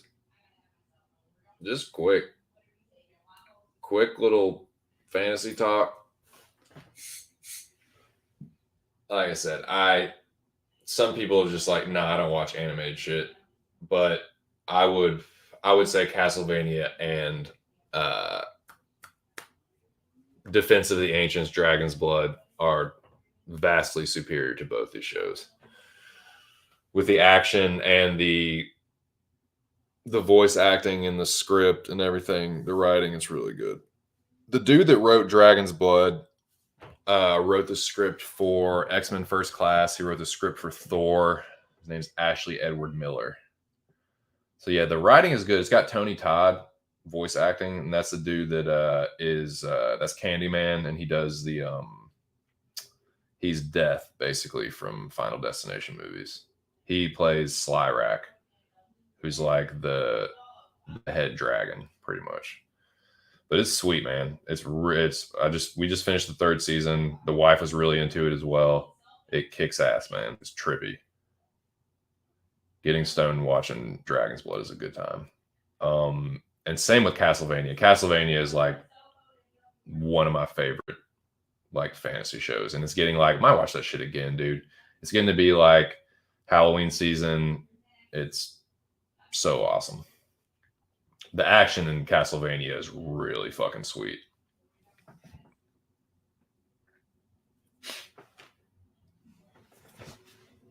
Yeah, man, what's up? We got 6 people in the building.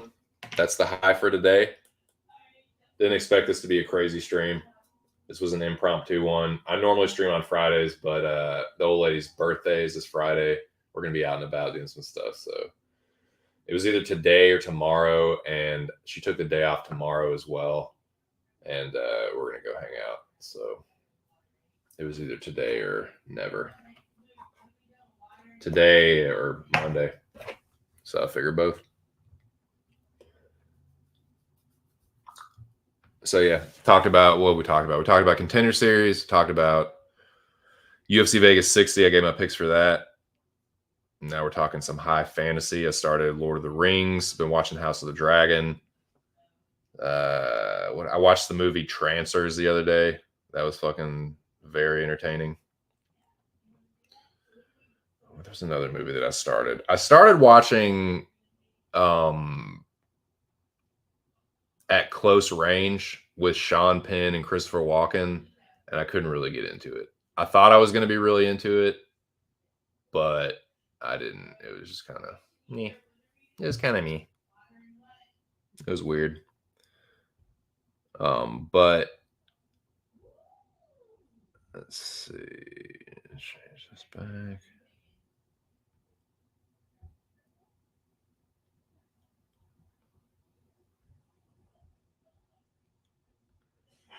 I thought it was gonna be a little bit more like I don't know if anyone has ever seen this movie, but The Indian Runner is superior to that. It's got Viggo Morgenstein. No, it's got Viggo Mortensen and what's that guy's name?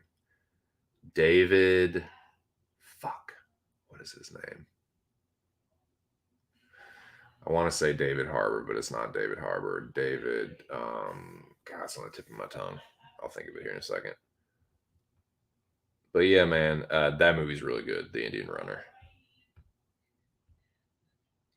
Yeah, I couldn't get into at close range, but I thought I would like.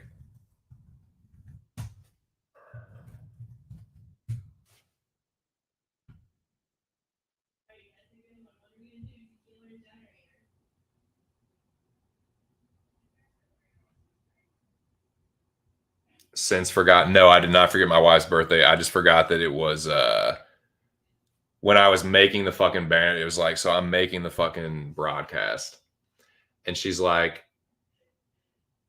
and I just for some reason I didn't put two and two together. Like we've been talking about her birthday all week, and I'm still just like, here I am making the fucking broadcast for Friday, and she's like, so which part do we say we want to go to? And I was like, I just whatever one you want to, and you're like, okay, switch this motherfucker to Wednesday real quick. So yeah, good guess though. Indian Runner, I think that's what it's called. The Indian Runner. It's good though, man. It's good. It's fuck, what is that dude's name? Look it up right now. David something. He's in a bunch of movies. They're two brothers. One of them's a cop, and the other one's like a career criminal. David Morse. That's his name. I never would have thought of it. David Morse. Got Patricia Arquette. Charles Bronson's actually in it. Dennis Hopper plays the dad. Yeah, that's what I thought at close range was going to be a little more right. But yeah, Indian Runner is dope, man. It's a good crime movie. Crime thriller. Two brothers on opposite sides of the law trying to make it work in a small town. It's fucking good. Viggo Morgenstein is really good in it as well.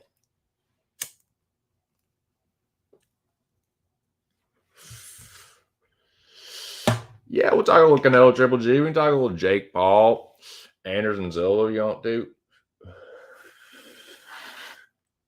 Canelo Triple G number 3. Well, I'll say this.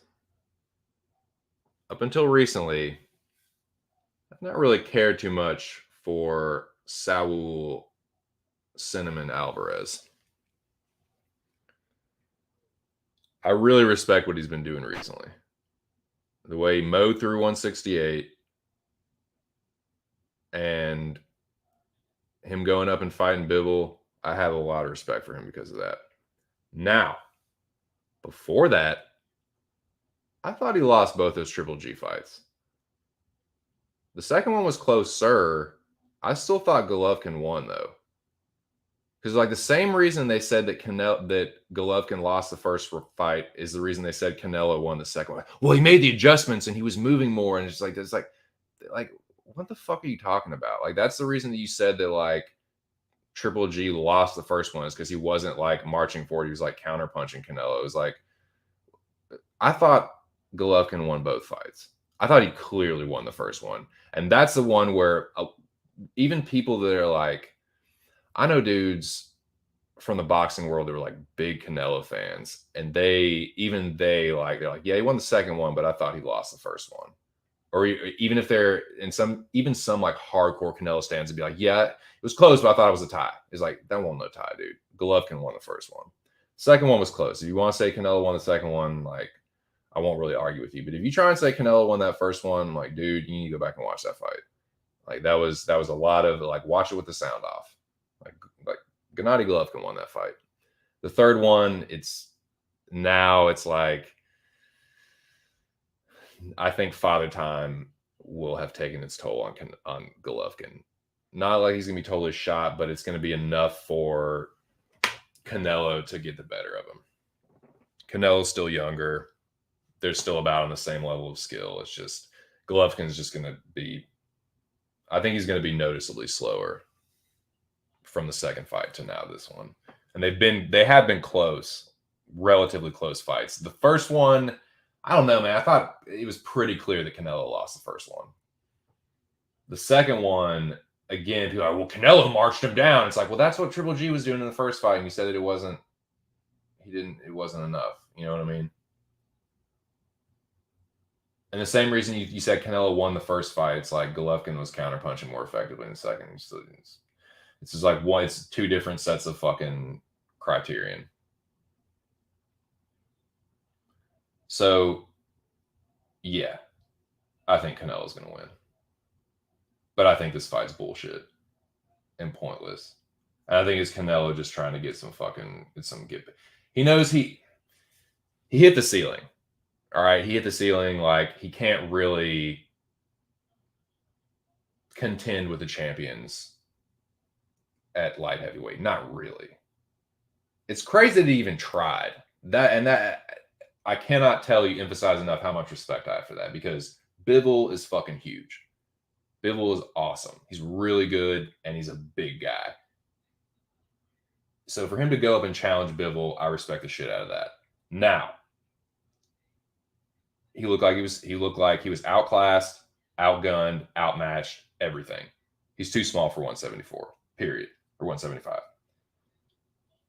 He mowed through 168. He was undisputed at 168. So that's, we don't even need to have that conversation. At middleweight, that's where it kind of gets weird, because yes, I think that's his weight class. I think that Canelo is a middleweight.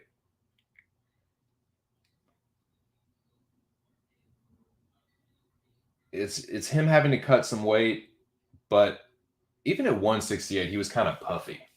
At 174, he just looked like a puffy middleweight. He definitely ain't no fucking welterweight anymore. That's a joke. He used to be a welterweight, but he's too big for that now. He's even too big for 154. I think that's where he fought Floyd. And just, you ain't no fucking super middleweight or super welterweight. You're middleweight, 160. So I think, yeah, I'd like to see these fights now. Now I know that, like, he had offered Charlo a big payday a while back, and Charlo said no. I would still like to see those fights. I'd still like to see Canelo versus Charlo, Canelo versus Demetrius Andrade. I like to see Charlo versus Andrade. There's still some fights at 160 I like to see. But all of them, and I'm a big fan of the Charlo brothers, but all of them are just like, they're fucking divas, man. Andrade is a fucking front. That dude is a fucking fraud. But I still would like to see those fights. If you're going to stay at 160, like, there's no point at 168. Like, you proved your point. You're better than everyone at 168. Fair enough. Like, you proved your point there. But, like, 160, yeah, prove it at 160 too. Just whoop Charlo, whoop Andrade, and call it a day. But I've been saying it for years.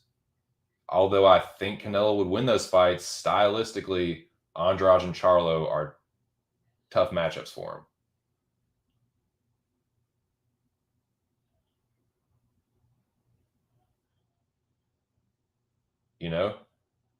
The slick outfighter style gave him some problems at 168 before he found the finishes. With Billy Joe Saunders and Caleb Plant both won rounds against Canelo with the slick outfighter style. Charlo's somewhere right in between. He has more punching power. He's not quite as elusive, but he still has good. He's still, like, defensively responsible and has good movement and good power. And he has a Like Charles not quite as good as Bivol, but he has a similar style. Not quite the same. Bivol works at a higher clip, but they're both boxer punchers. I would still like to see those fights. I don't think Charlo or Andrade will win, but stylistically, man, like they have the style to give Canelo a good, tough fight, potentially. So I'd like to see that. There he is. About time you fucking showed up. Adelaide Bird is still scoring UFC. Ah, no, man, it's just corruption. Don't know boxing, but sounds like Max versus Volt. Yeah. Yeah, no, I mean, yeah. Triple G got robbed in the first one. I don't think there's any question. Like the second one, you can really split hairs, Donnie. Like you can really split hairs on that one. But the first one, they had to stretch to even give Canelo a draw. Golovkin won that fight. You have to be a pretty hardcore Canelo stan to think he won that first one. Most people that are objective or in between are like, I think Golovkin kind of got robbed. Yeah, and he did.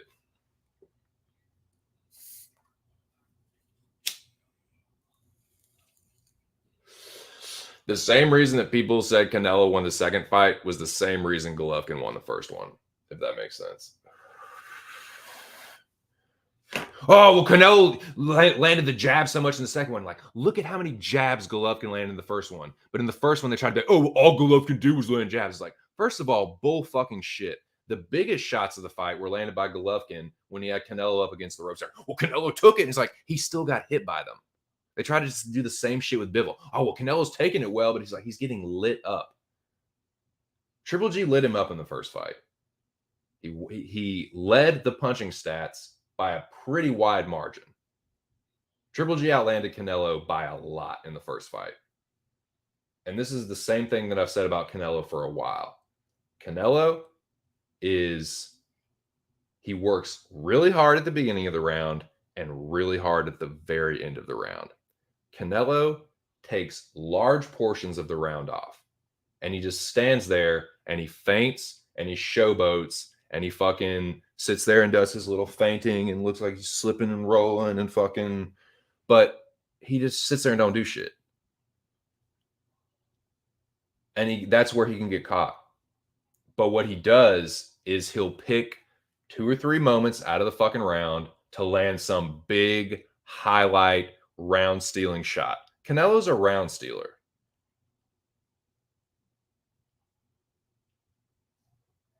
So he tried to do that against Bivol and it didn't work because Bivol didn't play his game. He was way more active. And that's how you beat Canelo, with activity. Effective activity is how you win rounds against Canelo because he'll just try and look for that one moment to either try and hurt you or land a big shot that'll look good on the fucking highlights. But it's like for most of the round, he loses. He'll lose 2.5 minutes of a round, but at the first 15 seconds, he'll land a good shot, and the last 15 seconds, he'll land a good one. And that'll trick the judges with a lot of Canelo fights. And you factor in the corruption, and you factor in Suleiman and all that. Again, corruption. It's like Canelo is like Jake Paul on crack times 100. There's an entire nation, there's an entire culture, there's an entire brand, there's an entire movement behind Canelo. So robberies and Canelo fights, like that's just par for the course, dude.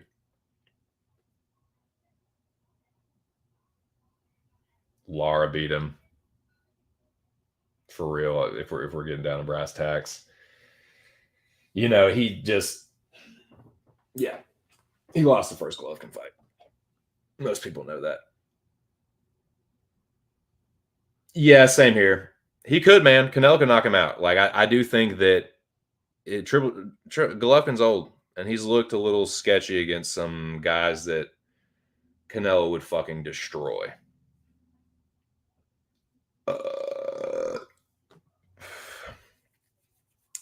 Tank Davis and Rai Rai. I've got Tank by KO. He's not going to get knocked out. Tank is not like, if Ryan Garcia wins, it'll be by decision. Because when Ryan Garcia hurts people, he's standing in the pocket with them. He ain't going to do that with Tank Davis.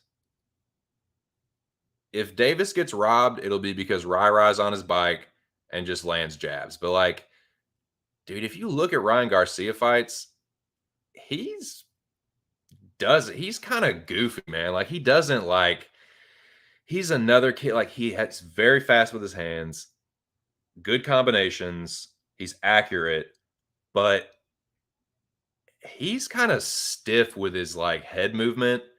And dude, if he's sitting there in the phone booth with Tank, he is gonna get fucking slumped.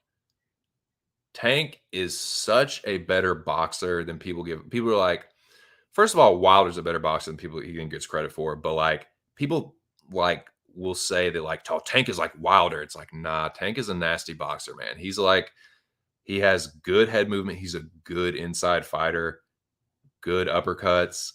He knows how to fight on the inside. He's the smaller fighter in most of his fights. He knows how to get inside. He's tough. He can take a punch. He knows how to slip and rip. He knows how to roll. Tank is a boxer puncher. People think that Tank is a slugger. The fuck he is, dude. Did you watch the Isaac Cruz fight? He fucking outboxed Isaac Cruz with a broken hand. Made him look stupid. Tank is slick, man. Tank is way more slick than he gets credit for. And he's got the one-hitter quitter. And Rai, dude, if you are getting fucking sat on your ass by Luke Campbell, who ain't no fucking power puncher, you are going to get fucking sparked by Tank Davis. So, yeah, if Ryan wants to get on his bike and try and, like, eke out a robbery, I think that's his best path. If he tries to fight Tank Davis, he's going to get sparked. He doesn't have the firepower to trade with him like that. And that's how he's winning these fights. He's standing in the pocket and he's waiting to hit his opponent with the fucking check left hook. He catches his opponent because he's faster. So him and his opponent, like, they'll both throw the same combination. 1, 2, 3. Jab, cross, left hook. But he's faster, so he'll catch his opponent with the left hook before they can throw theirs. Sometimes they'll even catch them when they're throwing the cross. They'll be like looking to throw the cross. He's already, bah! They're like, once he's like, what do you think? That's not going to happen with Tank. Tank will roll into that left hook and come right up with his own. Tank by knockout.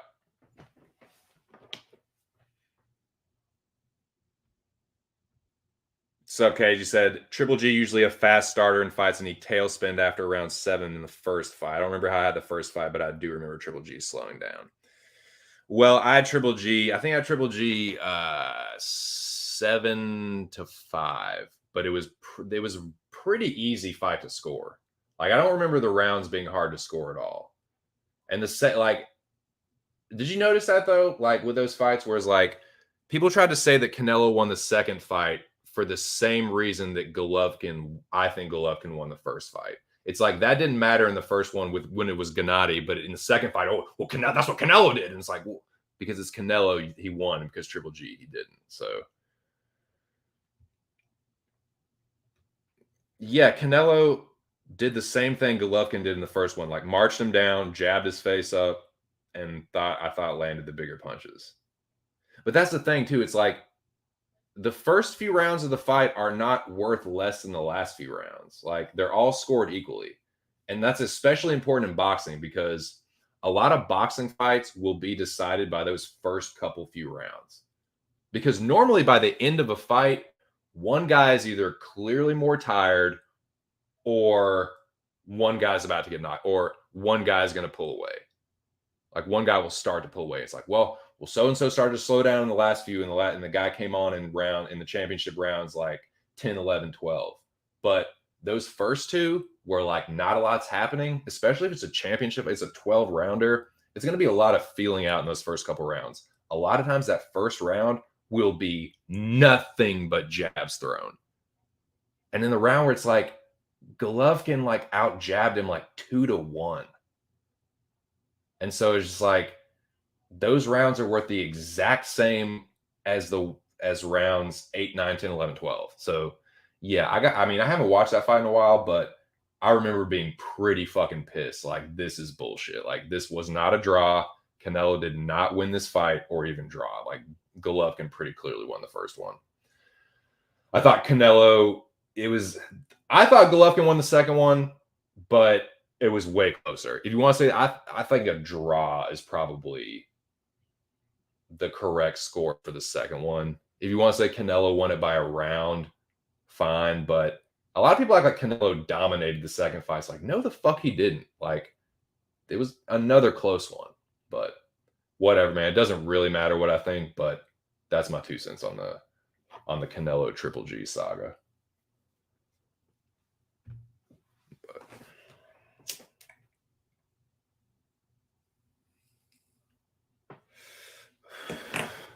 Yeah, and I've talked about it a couple times already, but Jake Paul is definitely gonna slump Anderson Silva.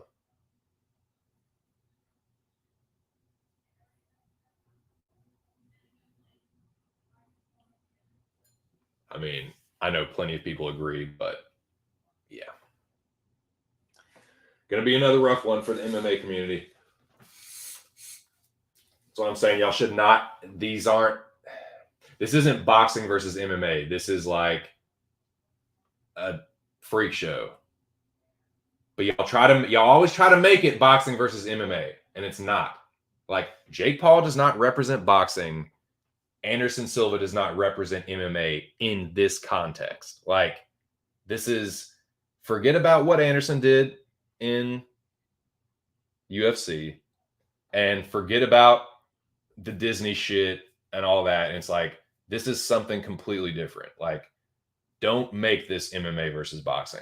You're going to get your heart broken again. I'm telling you, man, don't fucking do it. Don't be like, oh, Anderson's going to do it for the MMA community. Like, don't do that shit again, man. Because you try and fucking do that revisionist history bullshit with Tyron Woodley, but Tyron Woodley was a UFC champion. Whether you fucking like it or not, all the fucking shit people say about Robbie Lawler and how badass he is, and yes, Robbie Lawler is one of my favorite fighters. Tyron Woodley one-punched that motherfucker and became champion, undisputed UFC champion. Jake Paul one-punched Tyron Woodley. I know Woodley's a lot smaller, but stop moving the fucking goalpost, dude. You're going to get your fucking hearts broken again. This is not MMA.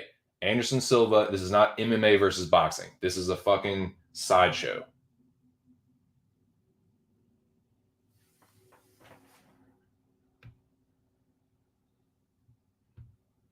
Nate, what about Nate? I would too, but dude, I don't know, man. I think that's a bad move for Nate. Nate's going to lose fights by doctor stoppage. Dude, they are way quicker to stop a fight by doctor stoppage than that. Those bare knuckles do with Nate's scar tissue. I mean, if I'm Nate Diaz, it probably won't be enough, dude. They're gonna have to break serious bread. The way he plays hardball with the UFC, they're gonna have to fucking break him off, man. They're gonna have to break some serious bread with him. To risk that, like, he's gonna be doing nothing but getting his face sliced up. I don't know, dude. I mean, yeah, I think I like that fight better. Anderson I was joking about it with Rush the other day. Anderson is closer to 50 than 40.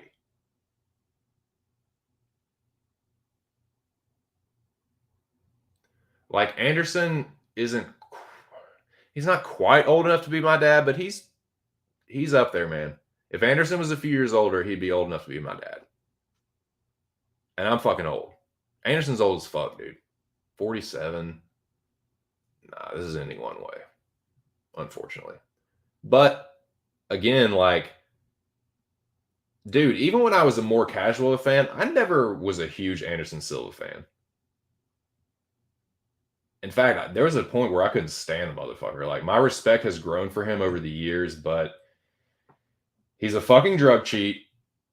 He's done some shady ass shit in the octagon. He's a sneaky ass motherfucker. He's cocky. He's egotistical as fuck. And I can't stand his stands. Like, Y'all, if you weren't around watching UFC in 2013, you won't know what I'm talking about. All the excuses that the Anderson Silva stands made about the Chris Weidman losses and everything that followed, there's still like you can still get into it with him. If Anderson Silva comes up, dude, they are still out there lurking. So yeah, I'm not Mr. like, and I hate when people do that when they're like, oh, it's like speak for yourself, dude. Anderson Silva doesn't represent me or my like MMA fandom. Like, get the fuck out of here, dude. It's like, oh, if you're not rooting for Anderson Silva, you're not like a UFC fan. Like, shut the fuck up. Fuck Anderson Silva. How about that? How about I love UFC and fuck Anderson Silva? How about that shit? How about fuck Conor McGregor, fuck Anderson Silva, fuck Dustin Poirier? How about that? How about it?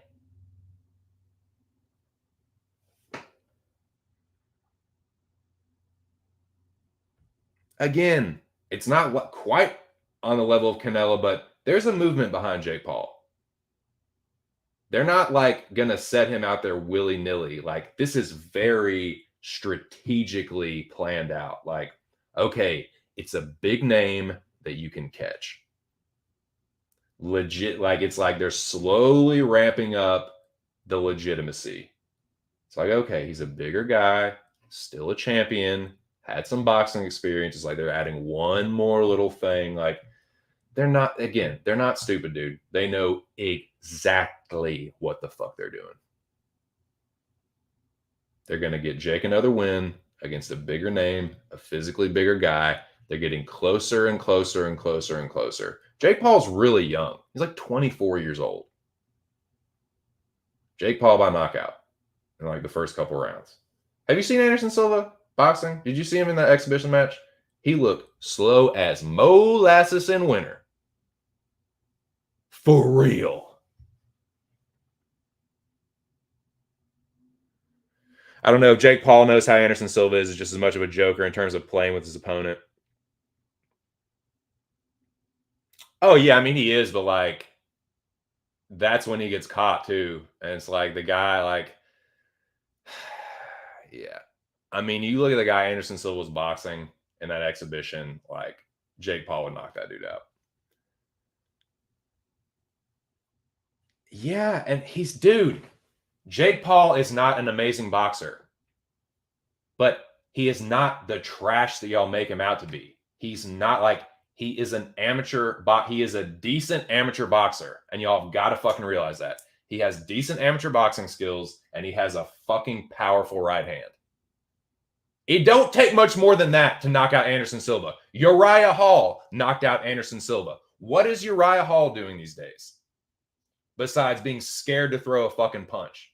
That dude was scared to throw a punch against Anderson Silva and chin checked him with the first one he connected with.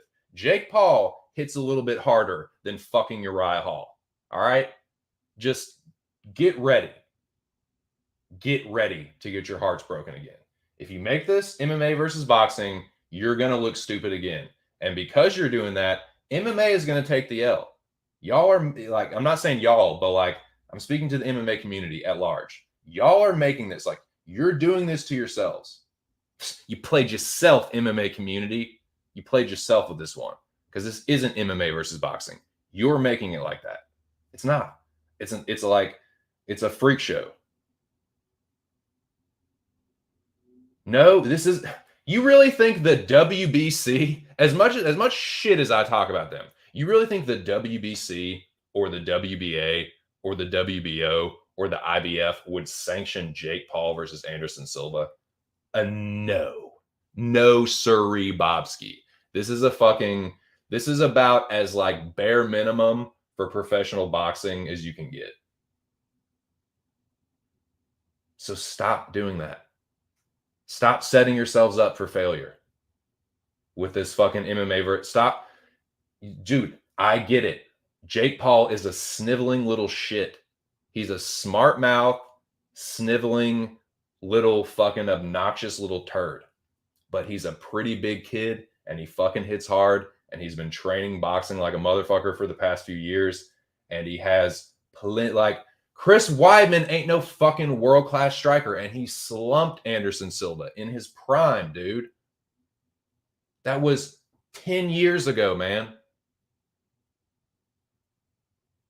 Don't do this to yourselves. Don't put your eggs in the Anderson Silva basket. You're going to get your fucking heart broken. Again. My name is 2 Cents, and I have an 11-inch penis. Around. Think about it. No, for real, though. Dude, Anderson Silva is getting slumped. Fucking deal with it. Yeah, they're the worst. I hate them. Can't stand them. Yeah.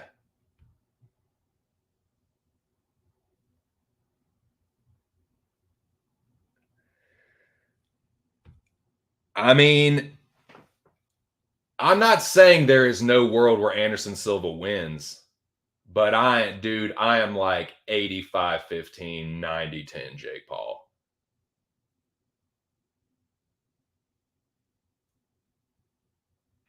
Like, the kind of game Anderson plays, you can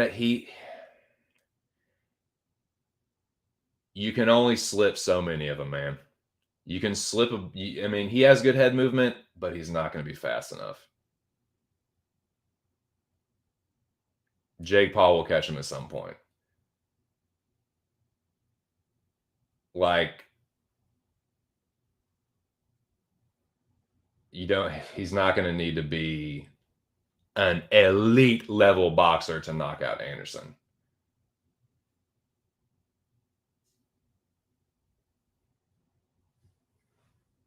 It's a fair point, but I don't see it, man. I think y'all are going to get your hearts broken again.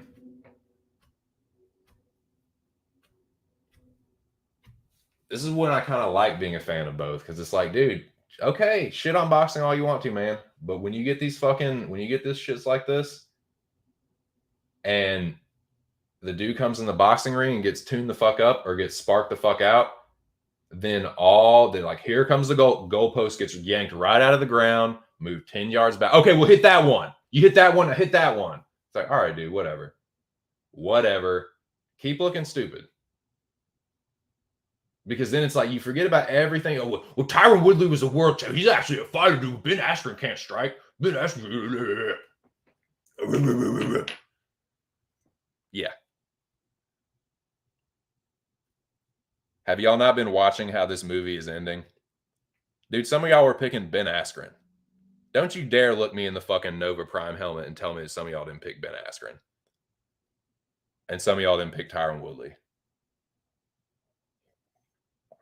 Y'all are going to pick Anderson Silva. Jake Paul's going to chin check him. And then on to the next one. I get not liking Jake Paul. But just stop setting yourselves up for failure with these Jake Paul fights. Like, he's not going to lose.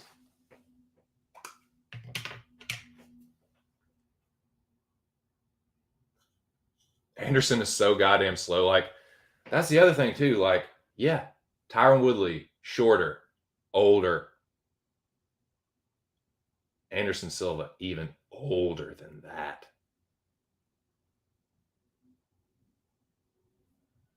Well, Anderson knocked this guy down. Like, did you see that guy? That guy's smaller than Jake Paul. Not nearly as fast. I don't know, man. Just playing yourselves, man. Playing yourselves.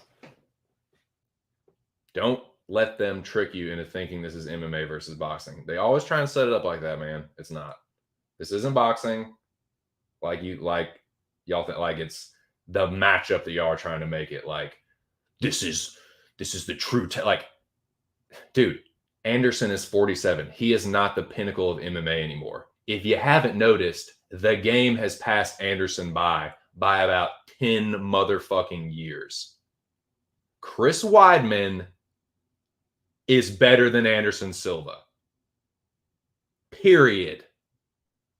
Beat him twice. Then Lukey Pookie Rockhold became champion. Then Michael Bisping became champion with one eye. My point is, the game has passed Anderson by. Get the fucking net. It ain't 2013. Even when it was 2013, the All-American Chris Weidman knocked that cocky motherfucker, sparked the fuck out. And he was grabbing Herb Dean's leg. What happened? It's normal. This is normal. No, it's not. You're knocked out. You're knocked out, bro. Have you not seen his chin? Do you not see what Uriah Hall did to him? Uriah Hall. Uriah, I'm one of the most gun-shy fighters in UFC history. Hall sparked him out. Dude, I'm telling you, Anderson is going to be hanging out with a Sorcerer Supreme, looking at one of the shards of the multiverse, and then looking into another one, into another distant galaxy, and then looking into another and being like, oh, that's where Earth is. I'm not going there, though. I'm going into another one of these fucking multiverses. Lost in the multiverse of madness.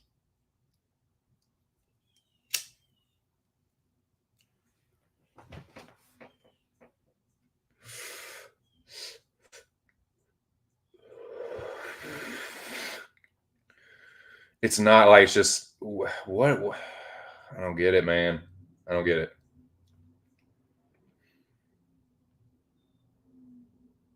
It's like, take yourselves out of it emotionally, man. You don't have to like Jake Paul, but just realize that they're not setting him up to lose. This is a what is it?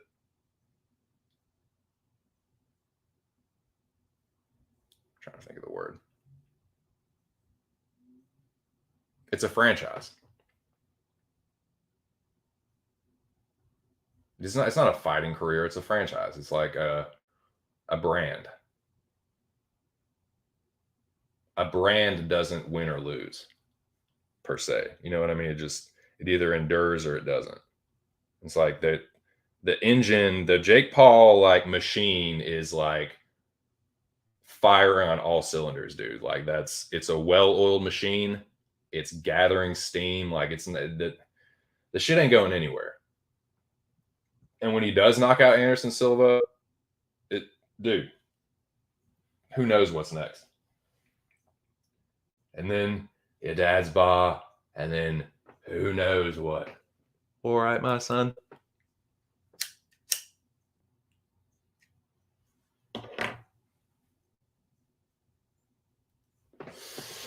Get ready, man. Shit ain't going nowhere. And I'm here for it. I'm here for all the people that get mad and because that's the thing, man. It's like you get set up. They set y'all up for this shit, man, where you just shit on boxing. You start shitting on boxing and disrespecting it and not realizing that like boxing is how a lot of your fucking favorite fighters win their fights is with their hands. And the dudes that do have good boxing.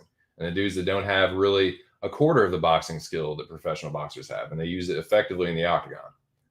So it's like, yeah, boxing isn't MMA, but it is a part of MMA. It is a martial art that gets mixed into mixed martial arts. And it's why I hate it. Like, it's like, I like boxing and MMA. But it's like, with shit like this, the MMA fans get so fucking weird about it. And so, like, fucking righteous and, like, indignant. Like, just, like, looking down. It's like, do you realize you're fucking, like, yeah, like, it's been around for a while, but it hasn't been, like, a sanctioned sport for very long. Like, look at your judging situations. Like, yeah, there's some bad ones every now and then. Like, you get some Canelo Triple Gs, but, like, they don't get it as wrong as UFC does.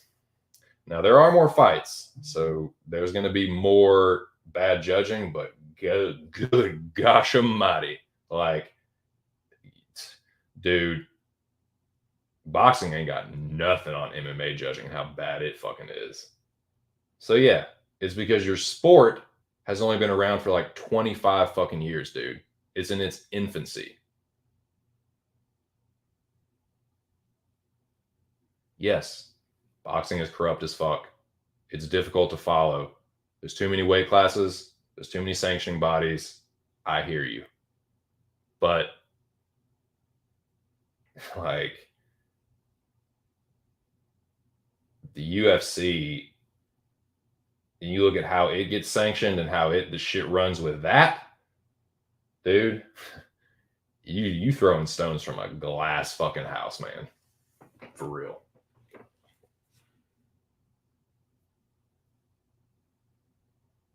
Like with shit like Li Jingliang and Daniel Rodriguez, like what kind of fucking dog and pony show are you running here? This is the UFC in 2022, man.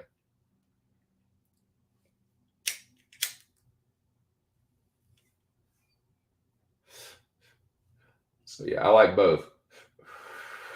I just think it's stupid when people shit on boxing, but then big up like the shenanigans that go on in the UFC. Like it's some like you're the arbiter of fucking like professionalism and fucking sports sanctioning and stuff like that. It's like, what the fuck are you talking about?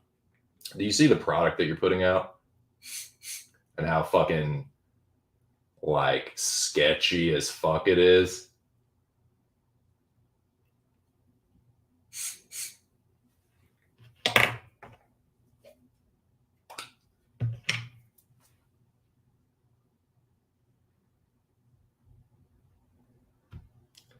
It's going to be devastating, man. I think he's going to be unconsciously knocked out. It's going to be a one hitter quitter.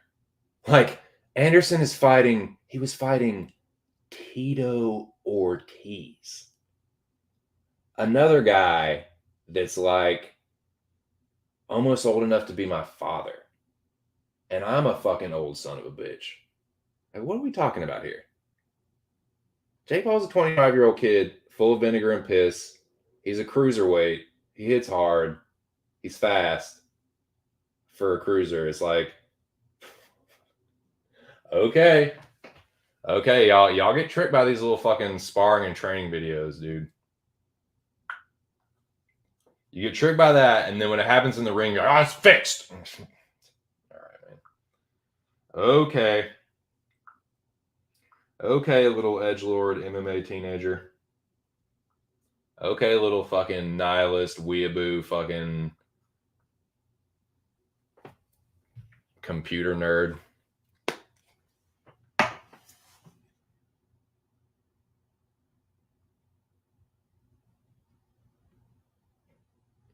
I have a theory judging is so bad to promote finishes. Maybe.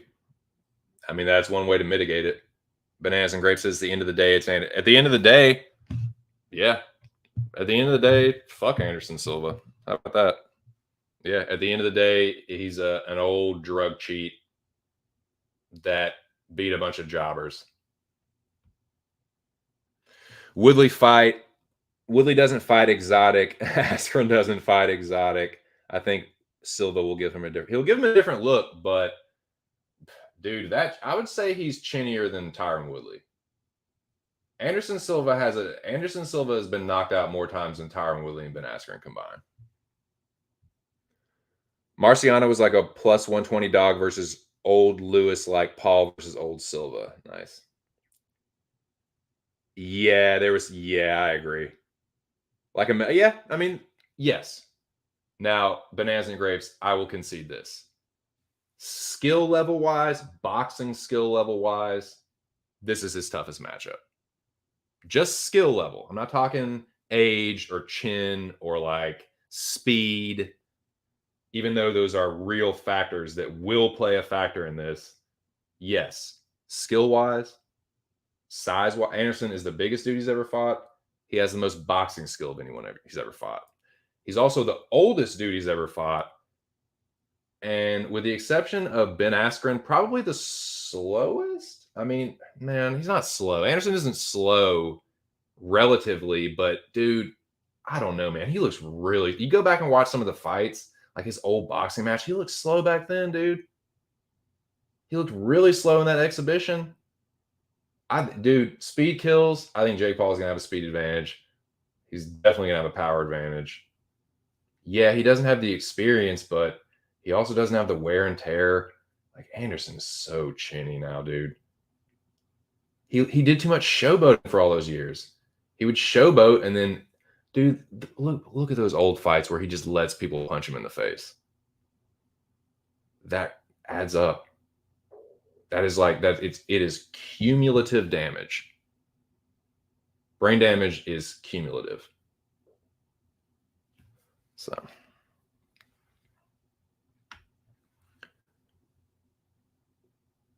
Tony seemed to not care to win versus Diaz. Yeah, Tony was being like super duper like weirdly respectful of Nate Diaz and like almost like capitulating to him almost like, oh hey, you're the superior, Californian cholo, you're the superior Mexican American or whatever. It's just like Nate's like, all right, yeah, I am. Boom. Power guillotine, bitch. Ninja choke, bitch. Bananas and Greats. Anderson Silva represents a mindset of fighting. People need to stop labeling him as only a martial artist. Sure, he's 47 years old, but before he loses, he always gives someone a lesson. I mean, he's going to lose. So who cares? You know what I mean? Like, bananas and grapes. Come on, man. It's over.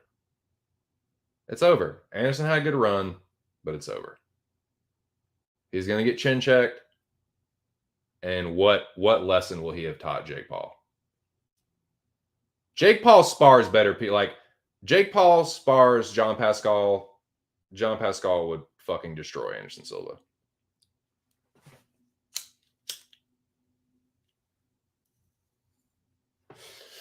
Dude, Anderson Silva lost to nameless jobbers in boxing.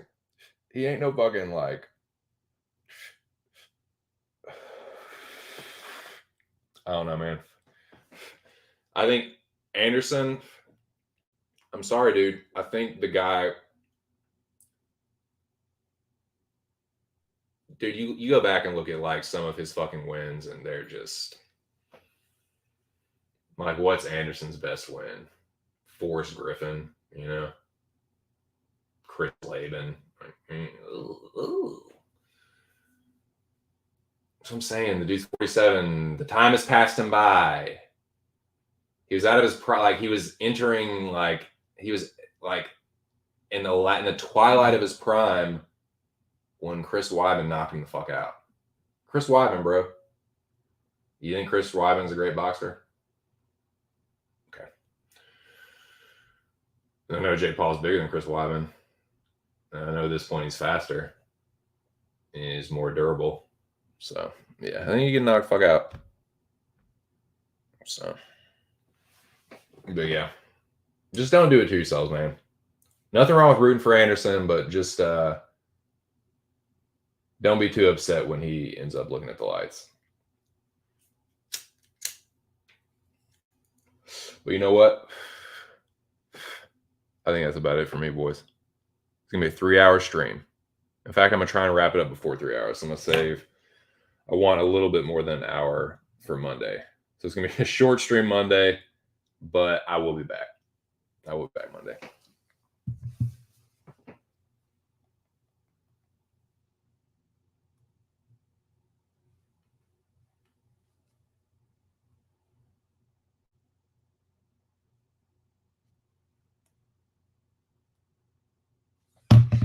Get this ready.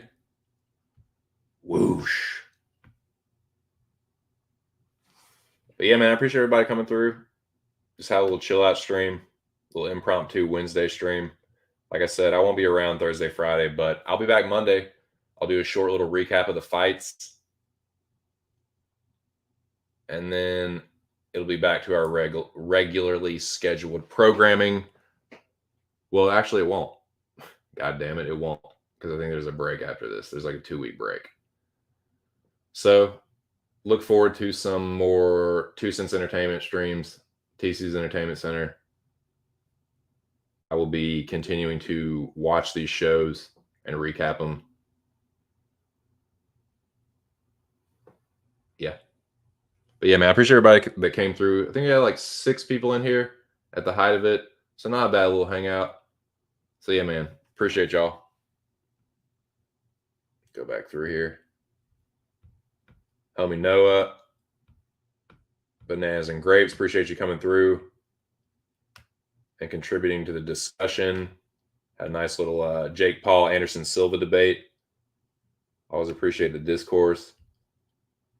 Lobby. The motherfucking General Alex Ramirez.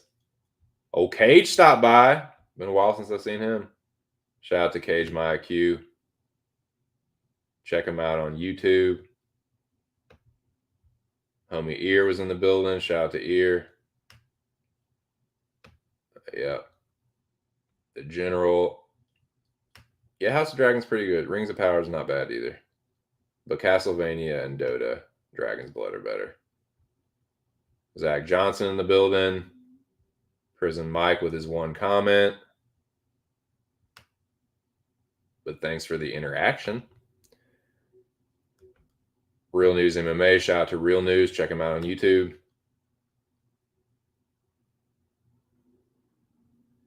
Yeah, man. Good shit, boys. Appreciate the support. Appreciate y'all hanging out. I'll be back Monday. Do a quick recap. That's it for me, though. Have a good weekend. Good luck with your bets.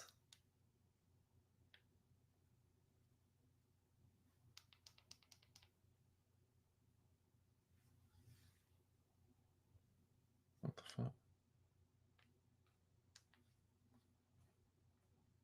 God damn it. What the fuck is going on?